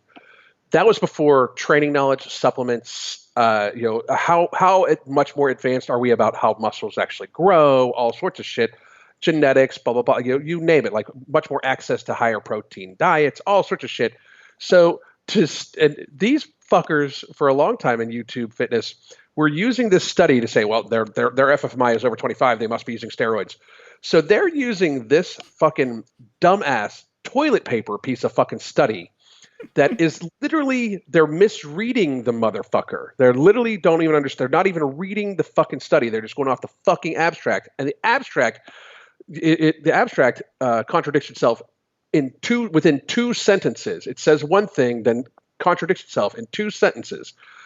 Then they're using this study to literally all of a sudden then say, so this person's on steroids. They're making this accusation that's not provable. Like if somebody accuses you of being on steroids, which happens to be all the fucking time, and I'm sure it happens to you all the fucking time. It's not like we can prove or not. What are you gonna do? Follow me into the fucking bathroom, watch me piss into a fucking cup, then watch the fucking cup go to the fucking center, watch the fucking tech process the fucking piss, and then fucking still accuse me of fucking being on steroids before, and it's just out of my system. Like you can't prove you're not. So these dumb fucks are using this piece of fucking toilet paper as a fucking methodology to gain popularity by saying this person's on steroids, because they don't even understand the fucking study. They're acting like they're all fucking scientific and shit, and they're all fucking intelligent, completely misreading a study. So he's a fucking clown. Well, I mean, like, and he has his two biggest videos were based off of this thing. They're still up. If he all of a sudden got himself more intelligent, he should pull those motherfuckers down. But they're still up, still making him money, and still putting that shit out there as if it's fucking fact. That's the fucking issue. Like most of these guys are just very pretty, and somebody sets something in front of them, and they try to act fucking smart when they're actually fucking not. Like I don't look intelligent. I know that. You know what I mean? Like I look like the guy that's coming to collect the white envelope. Like I understand that. But at least I fucking read. Like at least I make sure I know what the fuck I'm talking about first. Yeah, but you also speak about things that you know about, and right. what happens, and a lot of this is why a lot of people are getting exposed, because when you have a lot of followers or you want to be a expert and you're going by your ego all the time, like you want to be, oh, someone asked me a question, I need to make a video on that. This is popular. I need to know about this. Mm-hmm. I don't know a lot about a lot of things. I don't know a lot about a lot of things. I know a lot about what I do know about. Yep. I know a lot about a little. And I think that's actually more important. So you stay within your lane, you focus on what you're good at. I know that most people are not getting results. It's not because of whether they use barbells or dumbbells. Right. I know people are not getting results. It's not because they choose, white rice or sweet potatoes. Like, I mean, there are some things that could be better for an individual, but if you are like actually trying to help people, I always say it's the most common denominator. What are the things? And that's why I have the 7 pillars. It's like, what are the most important things, concepts, fundamental approaches to training, to nutrition, to community, to these aspects that are going to get people actionable change? Like, where can they actually start? Because when you start talking about all these other things like FFMI, I'll tell you what, dude, until like those YouTube videos, I've gotten all my results, all my gains. I never even heard of FFMI, and I saw that, and I still never even paid attention to it. Nothing's changed. I've seen progress. You don't need to know all the inner workings. Like we have too much information, and people are trying to get way more scientific. And I actually, the more information that comes out, I actually go more and more basic. I'm like, no, basic. I want less. I'm minimizing my life to the point where, I don't have to pay attention to that. I don't have to know how the digestion works because my body takes care of this. I need to know, okay, what should be going in and focus on that. And then, and you cross-check it off with all the other things that are important to you for a healthy life. For you, it might be, for some people, they might, do you have to run to lose weight? Of course not. Do you love running? Well, that's a whole different story. Right. Like if you love cardio, then fucking go do it. Like I'm Go not, do I'm cardio. not here trying to be like, you can't do what you enjoy. Fine. But if you're going to say you have to fucking do 2 hours of cardio a day to lose, you're out of your fucking mind. It's just not true. So Absolutely. it's like, we need to have that conversation that, breaks things like cardio from weight loss. Like, I don't know why those are next to each other in the fucking dictionary. I mean, you can move in many different ways. It's more about like what you're refueling with and all these other aspects of your life, like not sleeping, not hydrating, being Right. stressed out, not, doing things you fucking hate every fucking day. People underestimate how like a miserable job impacts everything in their life, from the Oh my relationships God, yeah. to their actual weight. It goes much more. It's not just, hey, calories in, calories out. I rage on calories in, calories out all the time, not because it doesn't exist, because obviously physics, but I mean, it's not the first line of defense that people should be focusing on when there's all these other issues that, will come before it in many ways. And of course, everyone's different in how they approach their training. Some people will go Right. for calorie restriction, and that'll be the catalyst that changes their life. Great. Right. But people need to be aware that there are other pathways and need to find what works best for them. Well, I think that I don't even call them our peers. Like a lot of the fucking YouTube fitness people, because I can't call them. I'm a fitness professional. I can't call them. I can't call them my peer. But like a lot of them, like they sell the keyword of optimization. Like, this is how you optimize your bicep growth. This is how you optimize this. Is that, motherfucker? You know what? You know what you do? You train consistently. Like you've been doing it. Like your fucking social media's been doing like, and I've been not copying, but I've been repeating it. And I said, I'd give you credit, but it's not motivation that you need. It's dedication. Mm-hmm. Right? I mean, like, that's the fucking truth. Yeah. Like, motivation gets you to try the new program. Dedication gets you to fucking keep working out after that. Like, I get asked all the time, like, have you ever run Conjugate Method? Have you ever run West Side? I have never run West Side Barbell. I have never. Whose programs I run? Mine. Crystal's, like her yoga programs and my lifting programs. You know what? Sometimes I do. I have one day of the week I go into my gym and I just have fun. Like, one day I just go in and I fucking do a bunch of different fucking exercises. I normally deadlift, shit like that. Like, I run my own shit. Like, it always amazes me when, like, I'll hear like fitness professionals be like, and I decided to run Conjugate. Like, well, what goal do you have? Or you're just program hopping, because that's stupid. Like, find the shit you like to do and do it consistently, and then try to add different shit you like to do. Let that shit introduce you. Like, I start really big clients. I start them off. Let's just get you standing for 30 minutes a day, okay? And then let's just get you into the habit of, after you're standing for 30 minutes a day, let's try to extend that, okay? And then let's try to increase the intensity of the standing. Let's walk, but no matter what, every day I want you for half hour, 45 minutes, getting some sort of activity. I don't give a fuck if it's just standing. You know why? Because it's a habit of activity every fucking day. Because it builds a consistency of making sure you're actually going to fucking do shit. Because if you don't have the consistency of doing shit, the intensity is more along the lines of what you have time for, what your body is capable of, and where you're at. The actual act of doing something is what most people lack. They just sit on their ass. Dude, just the fact that, like, and I mean, and you do amazing work, but just the fact that you're saying, let's get you standing for 30 minutes a day, and then we'll increase the intensity of the standing by walking. Just the fact that you have to, and look, I mean, and obviously, there are people that's what's called progression, not fucking box jumps or jumping down from a box. Let's remember what we're like, the major thing that's been trending lately is, how to fucking progress training properly. It's just so frustrating. And the fact that when you have someone that's doing different programs all the time, they generally don't fundamentally approach their fitness and nutrition. And there are program hoppers. Like, we get people, whenever someone comes in like, oh, I'm interested in your program. Like, we don't do programs. That's why, I mean, I don't sell. I hate when people call Swolenormous X a program. It's not a program.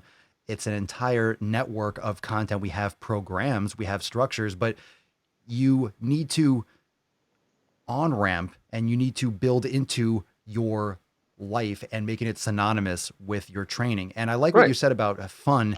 And I've been doing that lately myself, which is it's funny that you mentioned that, where you get so used to having, okay, this is this day, this is upper body day, this is full body. And then it's like, well, I'm at the gym. How do I want to move today? Like, do I want to do more? Like sometimes you go to the gym and it's like, let's say it's leg day, but you just feel like you want to twist and bend more. So it's like, well, maybe I'll do some single leg stuff and I'll do like some dumbbells and some real deep lunges and I'll do a twist and I'll do an overhead. Maybe I'll do a kettlebell. I'll do a windmill. I just feel like twisting today. Like you can move in a different way. You don't have to stick to, well, it's chest and triceps. Like some days people feel like you just don't feel like they'll fuck it up. It's just stupid. You want to move differently, which is totally fine. And it's great to have a structure because then you adapt. Your body is only going to adapt. That's all it does is adapt all the time. Yep. And you can customize, but it's, people will hop from one thing to the next, and it's not about the program. It's not about the nutrition themselves. It's about what can you do, maintain, and develop, because you don't have to keep doing something. It's not like you do one thing, you have to do it for the rest of your life. You can change, but you don't want to go into something with one foot out. Like, oh, I'm going to do this for 3 months. I'm going to go here. It's not, again, I haven't done the conjugate. People ask me all the time in DM, like when I post the question sticker, like, hey, what do you think about this? I'm like, I don't know what that is. I don't know who that is. I have no fucking idea. There's too many things. There's a billion, everyone's got a brand. Everyone's got a program, especially now. Yeah. And the answer is a lot of those. Wait, does West Side Barbell work? Obviously for some people. Does conjugate method work? Well, obviously it exists. Some people like it. I mean, does works for some people. Does CrossFit work? Well, a lot of people tend to do CrossFit, so I'm sure it works for some people, or a lot of people like it. Does swimming work? Well, I mean, yeah, people like swimming too. So what works and what people enjoy, they're so different, and you have permission to do things you enjoy, whether or not it gets you 6-pack abs or not. So, I mean, it's very hard to have these conversations without clarifying that it doesn't mean that you should just be satisfied being obese just because you feel you love yourself. Like it's frustrating that we have to draw the line between, loving yourself and being proud of yourself and respecting yourself versus don't let yourself, just die from morbid obesity. Like we have to make sure that I'm not saying, wanting more for yourself and trying to strive for better and improving your health doesn't mean that you hate who you are. That's the thing. Like, I mean, I love yourself. What really is like, I'm always like a big thing.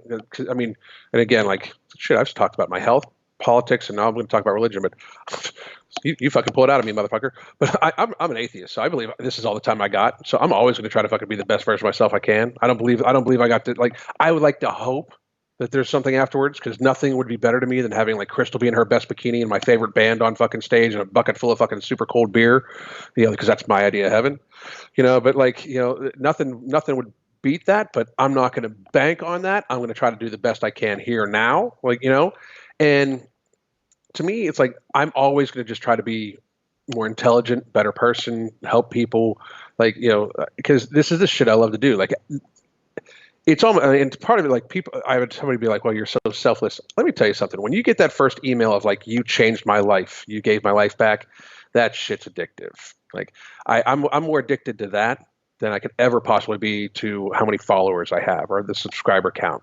Like when you really help somebody, when they message you and like, hey, I played football with my kids for the first time in fucking years because you helped me realize what I needed to do. That shit's touching. Like I'll take that shit 100 fucking out of 100. Like no doubt.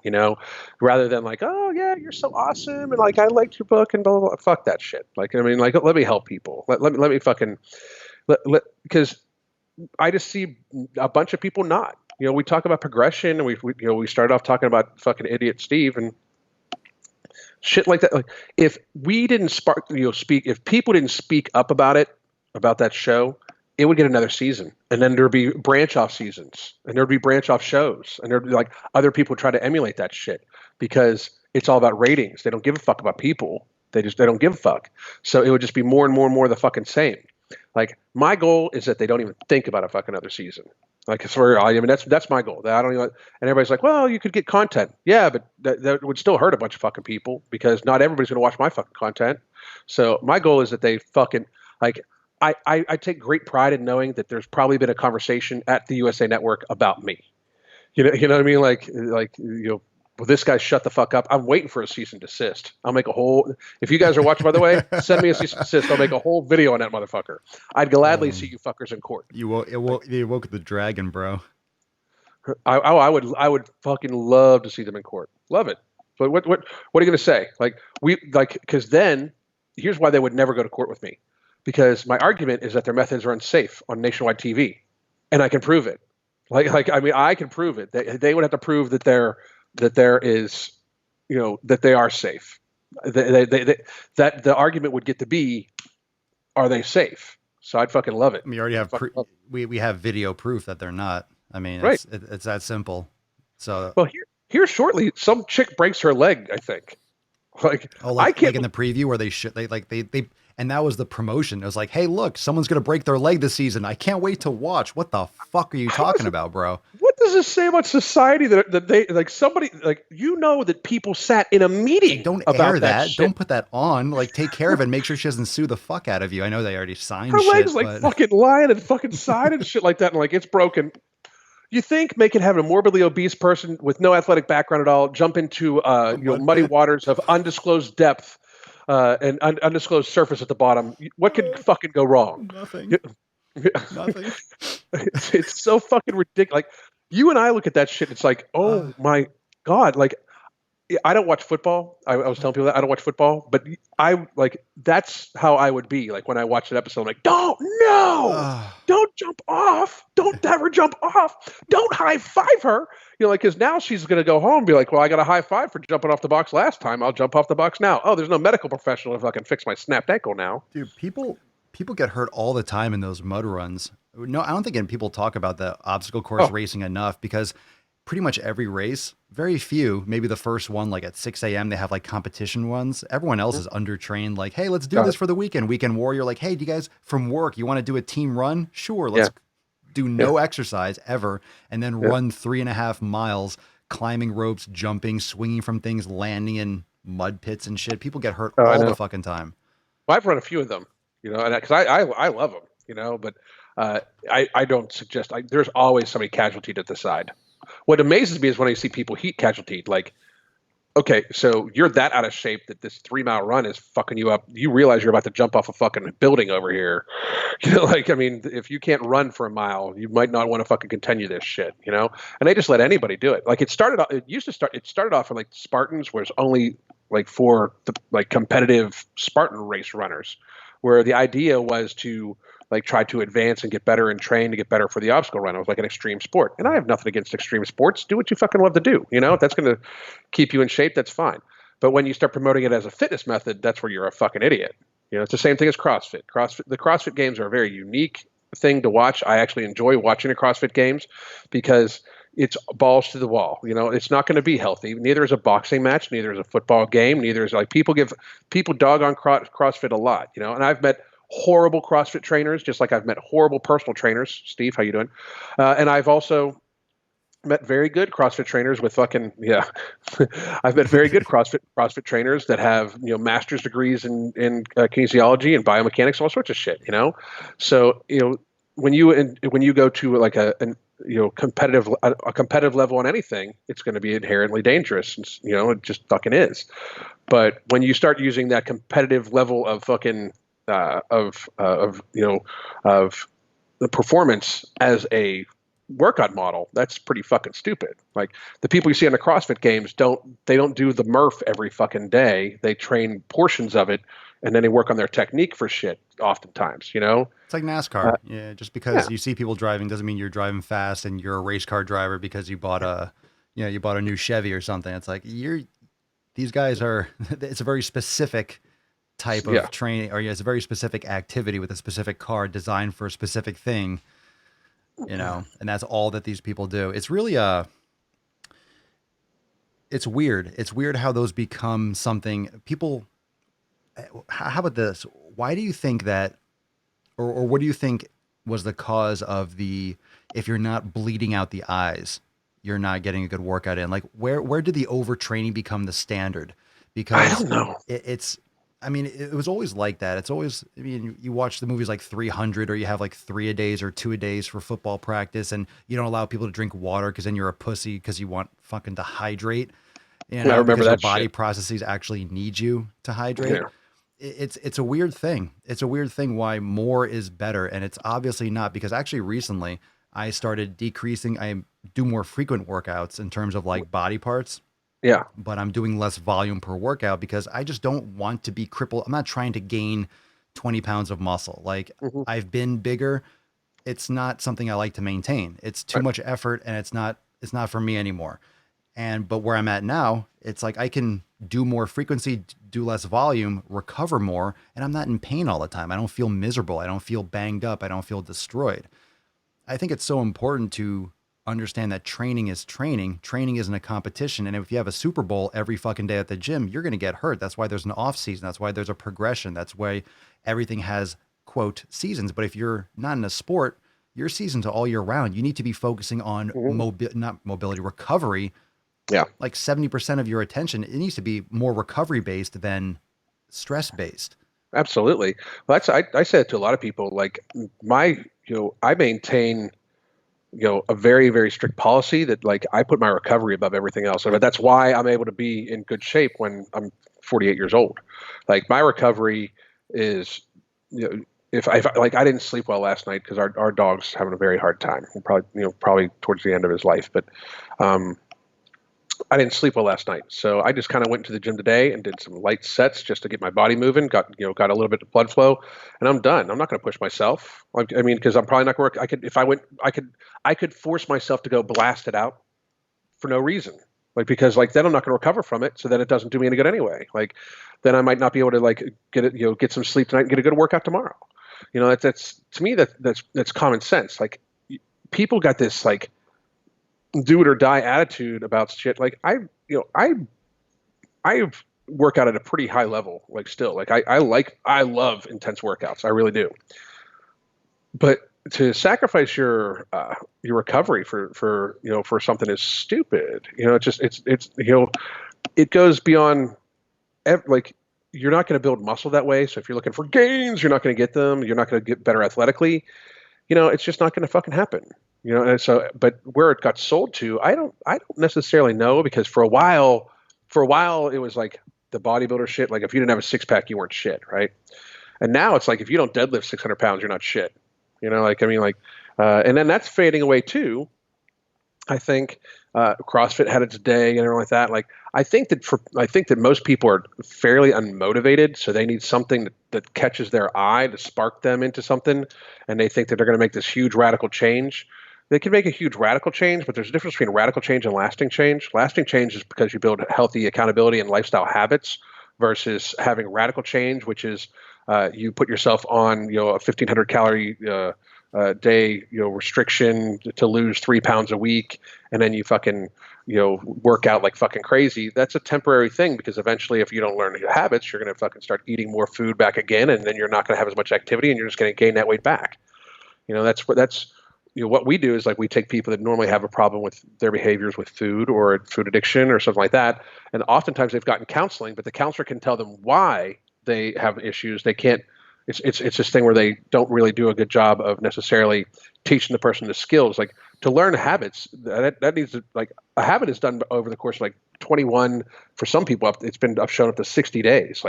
Every day you need to do something in a repetitive fashion to build a habit into doing it, And for a lot of these people, it's not something they want to do. Who wants to be told you can't eat you eat the thing that you love the most? It's the same thing. We were talking about self-medication with sugar earlier. That's a real fucking thing. People miss the dopamine. People get withdrawals, headaches and fucking serious fucking withdrawal symptoms when they stop eating sugar. It's fucking horrible, We were in Publix, which is big down here down south. We were in Publix, and my son pulled out this jug, and he was like, "Look at this shit," it made me proud, because he's seeing it. But it was this detox thing, and the detox things drive me fucking crazy. Because if only our body had organs that was meant to detox our body, right? I wish. Yeah, it would be so cool. When I see liver detox, I'm just like, oh my God. Oh, how did we fucking get there? Oh my God. You realize that that's its job, right? But it was drink this only 8 ounces every couple hours for 2 days. You need to fucking drink 2 gallons of this 2 days in a row, right? the gallon jug, and it was $25 for the two jugs. By the way, the jug had 160 grams of sugar in it. The jug did. How does that detox any fucking thing? You eating the jug? Are you eating the jug? Yeah. How does it detox any fucking thing? Okay, so you don't have any fiber. You piss your brains out. You think you're cleansing because your piss smells like whatever the fuck is in that liquid. Right. You don't have any fiber. Your insulin is fucking through the roof because you're ingesting 160 grams of sugar. You're hungry, and a gallon of water is not as much as people think for a much larger person. Like I was just like, how do we get here? This is in the supermarket. Like, this is literally next to the orange juice. Man, I think again, it comes down to the fundamentals. And I keep seeing these trends where it comes to the extremes. So it's the extreme training, right? You're the biggest loser. You have to be running downhill and jumping off boxes. It has to be a Spartan race. If there's no, there are races where you get electrocuted by wires that touch you. Like, I saw that. I'm like, I did a races back when, and I saw that I ran towards it. Get the fuck out of here. And I walked on. I'm like, I'm not shocking me, you idiots. Yeah. So then I just skipped Some it. 16-year-old. No, and these guys were like, no, go here. And I literally, I remember running towarst the guy, and the guy goes like, no, this way. I went like this. And I ran to the left. I'm like, I'm not fucking running through like electrical wires, you moron. Some 16-year-old sets up electrical wires. What could go wrong? Yeah, what could go wrong? Like, I'm just going to be like a statistic, like, oh, some kid just died at the freaking, Spartan race locally. But there's those extremes. The training extremes, the eating extremes. I think it's just because, like, think about how bored and how unfulfilled people are in their lives. Mm-hmm. Like, we're living in such an abundant society where, like, it's not good enough. Amazing isn't good enough. Amazing is the standard. Amazing is average because we're exposed to what we perceive as amazing because more money is amazing, right? Bigger muscles are amazing. Better results, more fancy this. People need to be more happy with less. Like, it comes down to understanding that what, by all accounts, maybe financially, physically, intelligence-wise, that average is wonderful. Yeah. It's not, you're not going to be Einstein. That's why there's a dude that used to live and his name was Einstein because out of the billions, there's one. So don't act like you're going to be the next one. That's why we only remember his fucking name and Tesla. Like, there's like a few people where we remember their names. Like, that's it. Out of like 50 fucking billion people that we remember like 5 people's names. If you are always looking for something that's stimulating because we're so overstimulated, you're always going to be pushing to these extremes. It's always going to be more cardio or a harder workout or a more extreme carnivore vegan. And it's not that those things don't work from the diet. It's not that the harder training doesn't work. It's that you need to be more satisfied with, or mitigating expectations, but understanding that the beauty in life or the beauty in being happy is not any of those things. Like, pursuing health is one thing, but those types of judgments, like all those things are judging based on a standard. Like, something is amazing, only amazing relative to something that's not amazing. Mm-hmm. Or something is beautiful based on, okay, you're comparing it to something that you deem less beautiful or less amazing or less successful. So if $10 is more successful than 5, then it's only relative to 5. If you only had $10, you wouldn't know. If everyone had 10, you wouldn't know the difference. But we're all destined more to be average and be in the middle. It doesn't mean you can't have an extraordinary life, but when you understand that that's not the goal, that's not going to bring happiness, and then it shifts everything. But everyone's trying to do more and ends up, pushing people backwards or taking a few steps back instead. I completely agree. I mean, people have gotten to the stage where, and people take such advantage of it. I mean, that's where you and I come in. I think you and I, people like us, like people take such advantage. They see that people, they want everything without effort. They want the easy way out, but yet they don't want to just have okay results. They want to have the best results with the minimal effort as possible. They want to maximize the results with minimal effort, and that's just not realistic. Like, whatever happened to working for shit? Like, I mean, like, let me tell you something. Since I started YouTube, I have probably read 2,000 studies. You know what I mean? Like, because I don't want to. I mean, I want to put the fucking work in. I want to fucking know this shit. I want to be good at what I fucking do. I want to fucking try hard. Like I don't want it just fucking handed to me. Like, there's been tons of opportunity before where I probably could have like used people I've met along the way to like be on their channels and build our channel up quicker and blah blah blah blah blah. But that's not the fucking point. I want to fucking earn it. Like I want to fucking make it so I can look back on it and be like, we did this shit, and we did it different than everybody else. Like that's my wife and I. We were talking about it. That's what I pride myself so much in that her and I have like. I have been told along the way, every step along the way, you're never going to have a big channel because you swear. You're never going to have a big channel because of this. You might as well just give it blah blah blah. I have a screenshot saved of you're never going to have more than 500 subscribers. You're never going to have more than 1,000 subscribers. This is why you have 5,000 subscribers.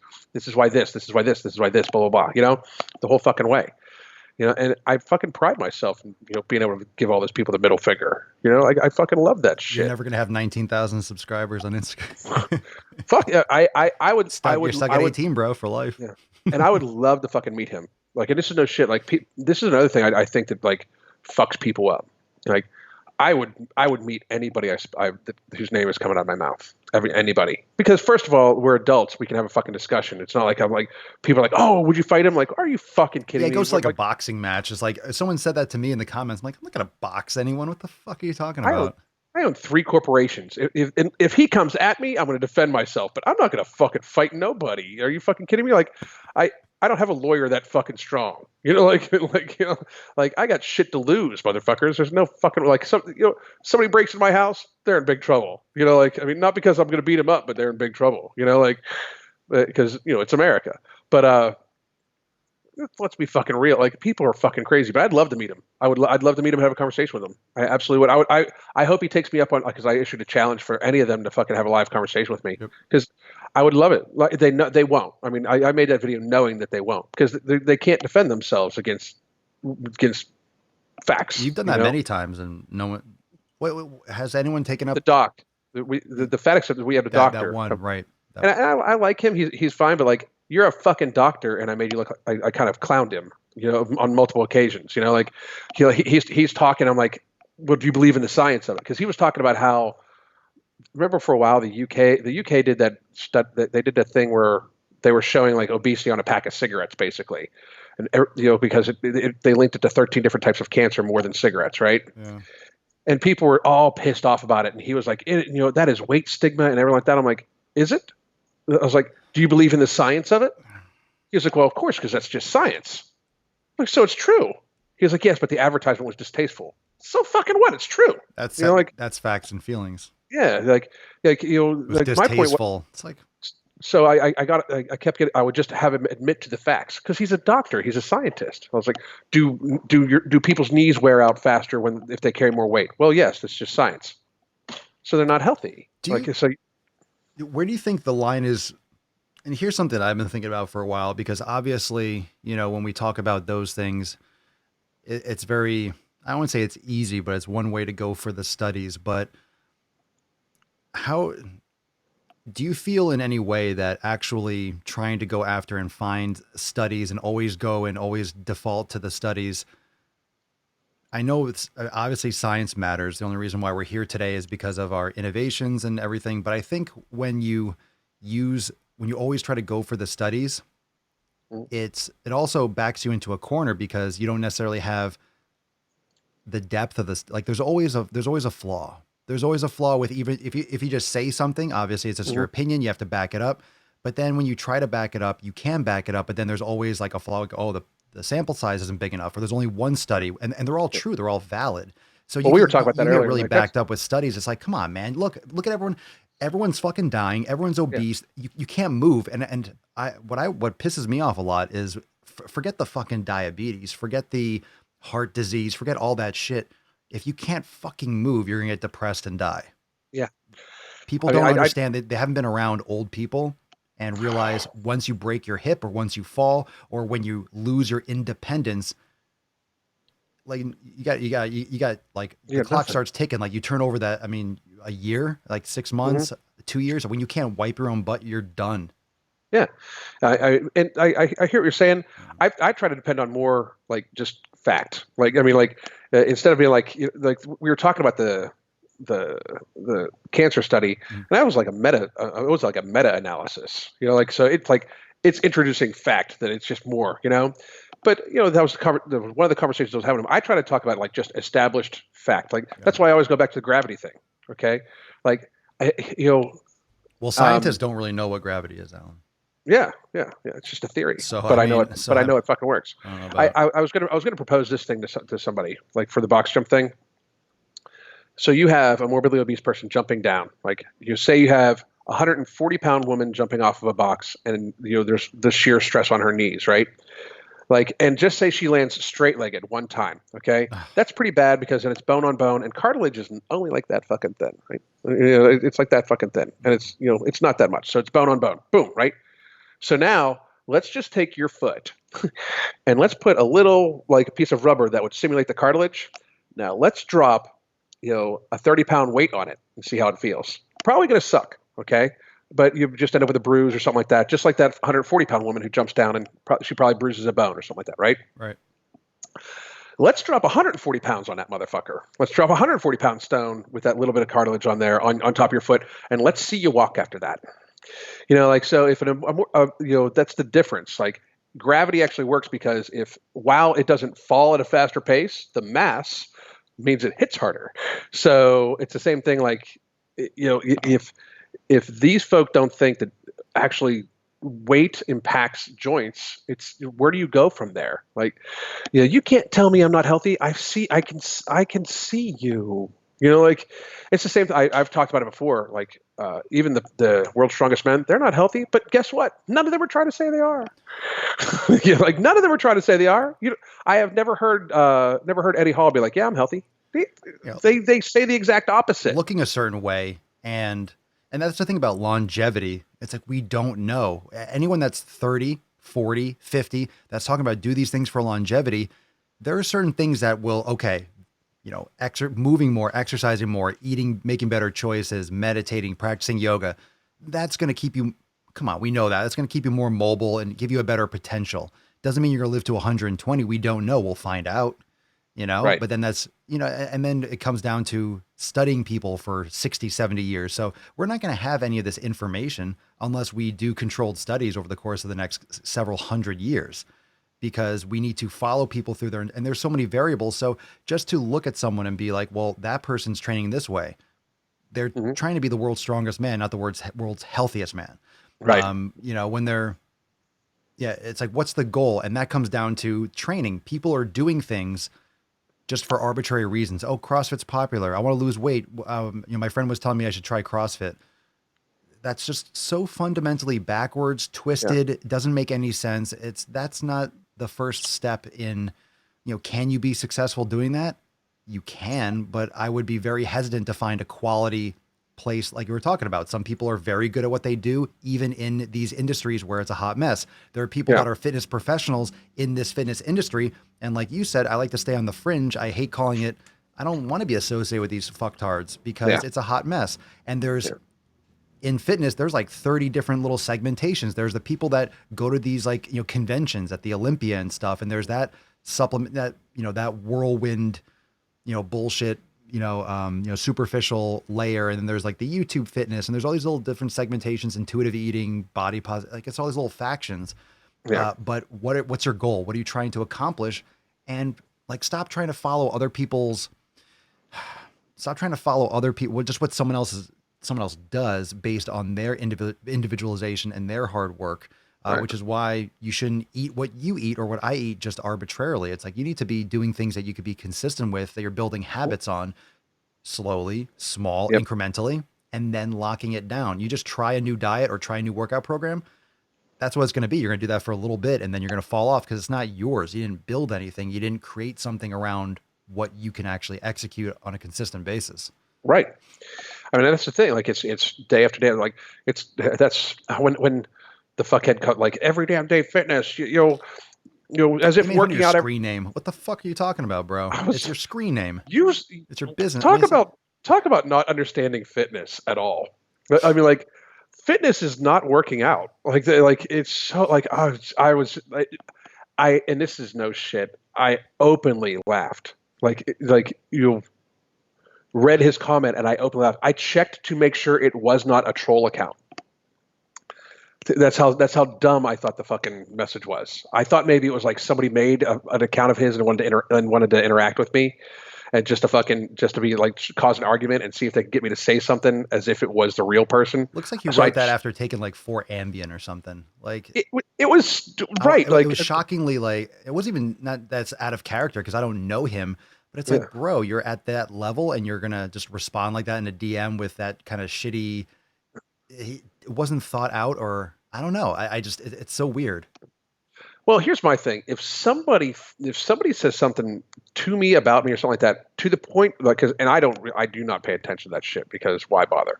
But if it's enough to the point where it gets my attention enough where I'm thinking about contacting them, I'm going to do at least a couple of minutes of research about them. I'm going to watch a little bit of their content. And anybody that knows me knows that that's a fucking mistake. Like, I mean, like I try never to speak unless I know I'm right. That's one of the things I try never to fucking go after somebody unless I know I'm right.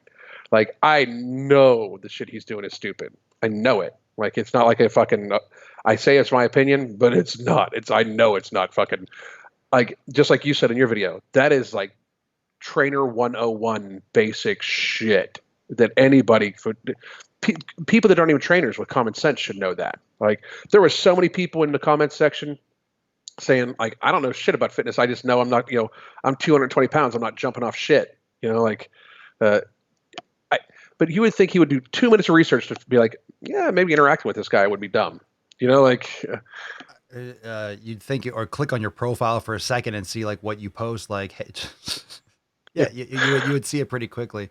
It was just for someone who seemingly has that much experience online because you have that much of a following.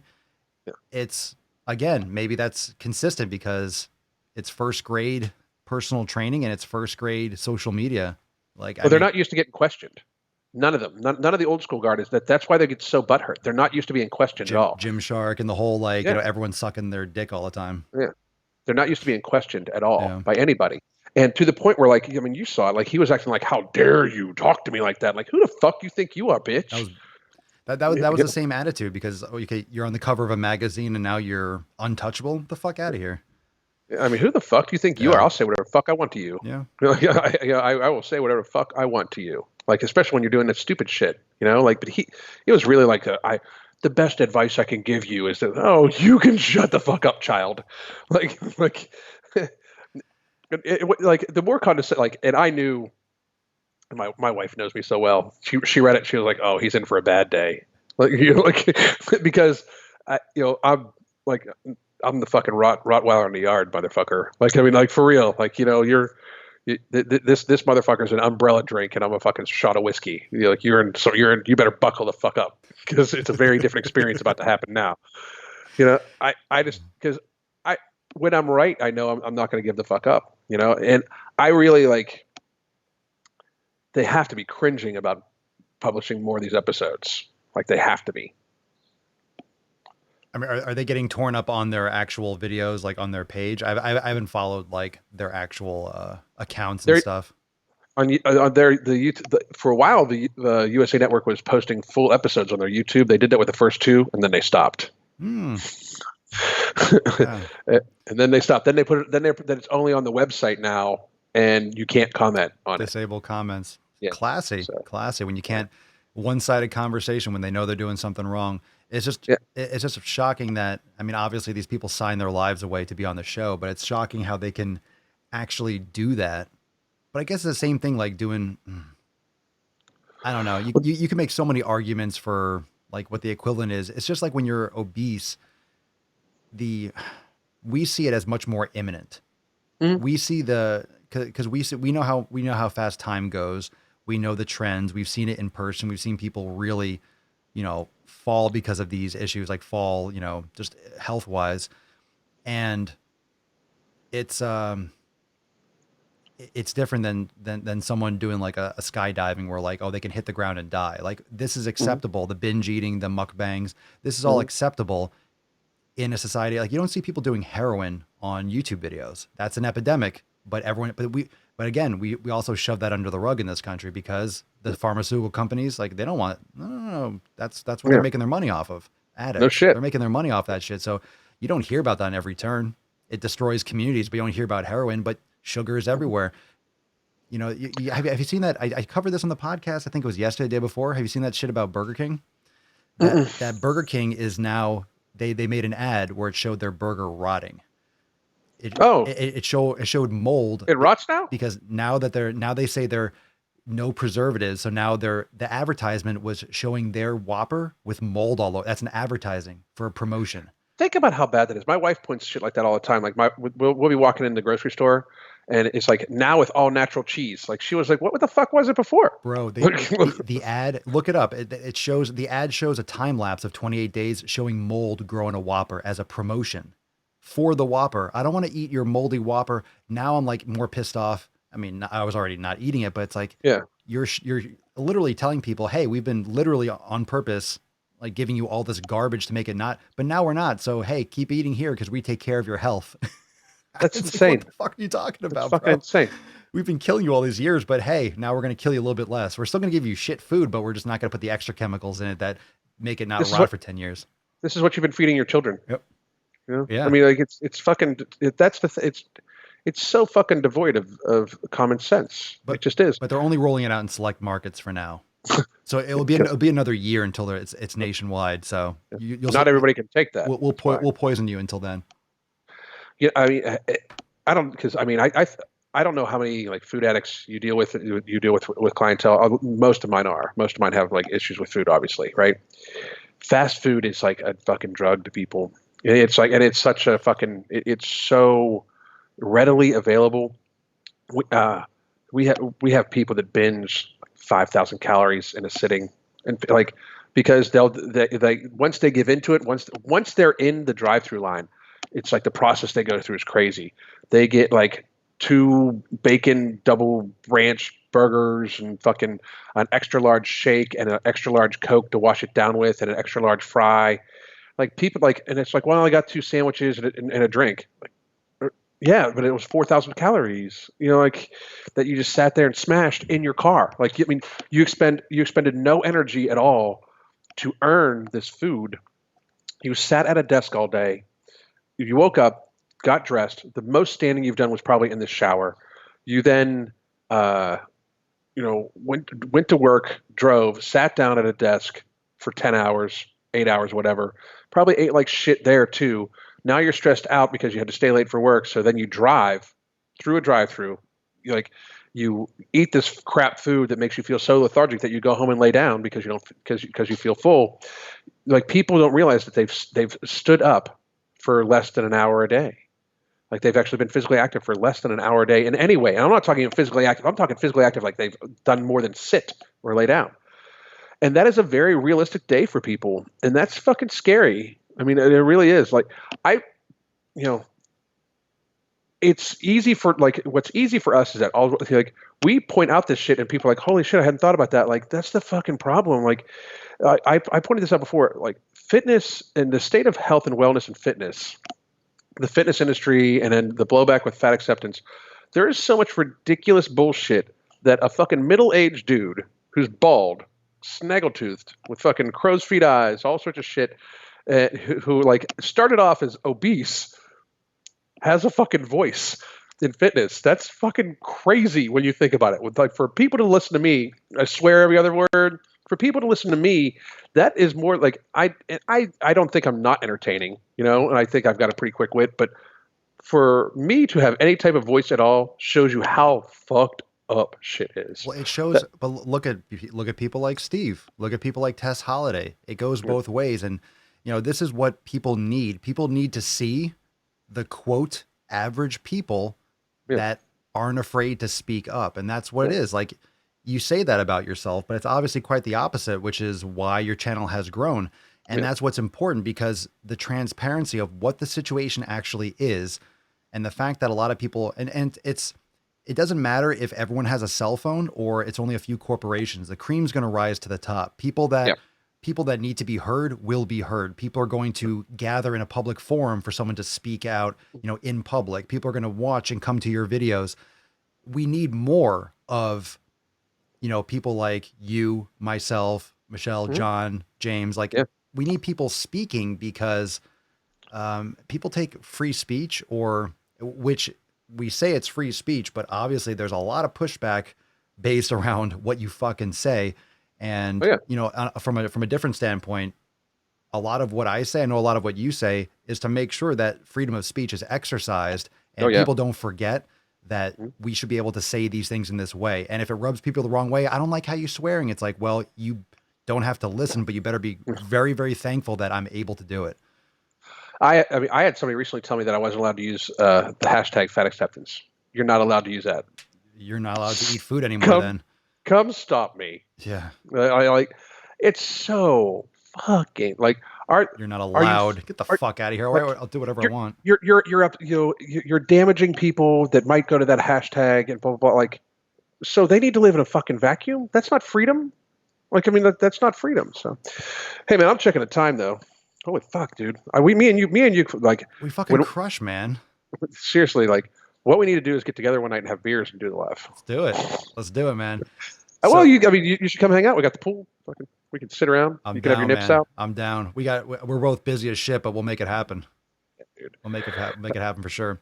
So, obviously, go and check out Alan's channel if you don't already. Everyone here knows both you and me. Like, I don't think anyone's still here after 2 hours that doesn't know where to find you or me, but Every Damn Day Fitness on YouTube and Alan Roberts EDF on Instagram. For right now, Every Damn Day Fitness yeah, for right now, they're gonna cancel that shit before too long too. Before 19,000? I don't know. We got to get you some cred with. I don't plan on that thing being as far as I'm concerned. Instagram has chosen sides, and I'm not on it. Well, I would think not, but I heard that Steve Cook gives a lot more street cred when you hit 20K. So. I have never go full Steve fan. I will be giving away this card tomorrow. We're gonna do this tomorrow, so stay tuned for that. We're gonna make this a double episode because it's a very special golden edition card. So we'll have some gear up later today. Just check the Instagram stories; it'll be fun. And I want to have you on my channel sometime this week. Let's do it. We'll set up. All right, man. All right, fam. Thanks everyone for watching. Peace out. Bye.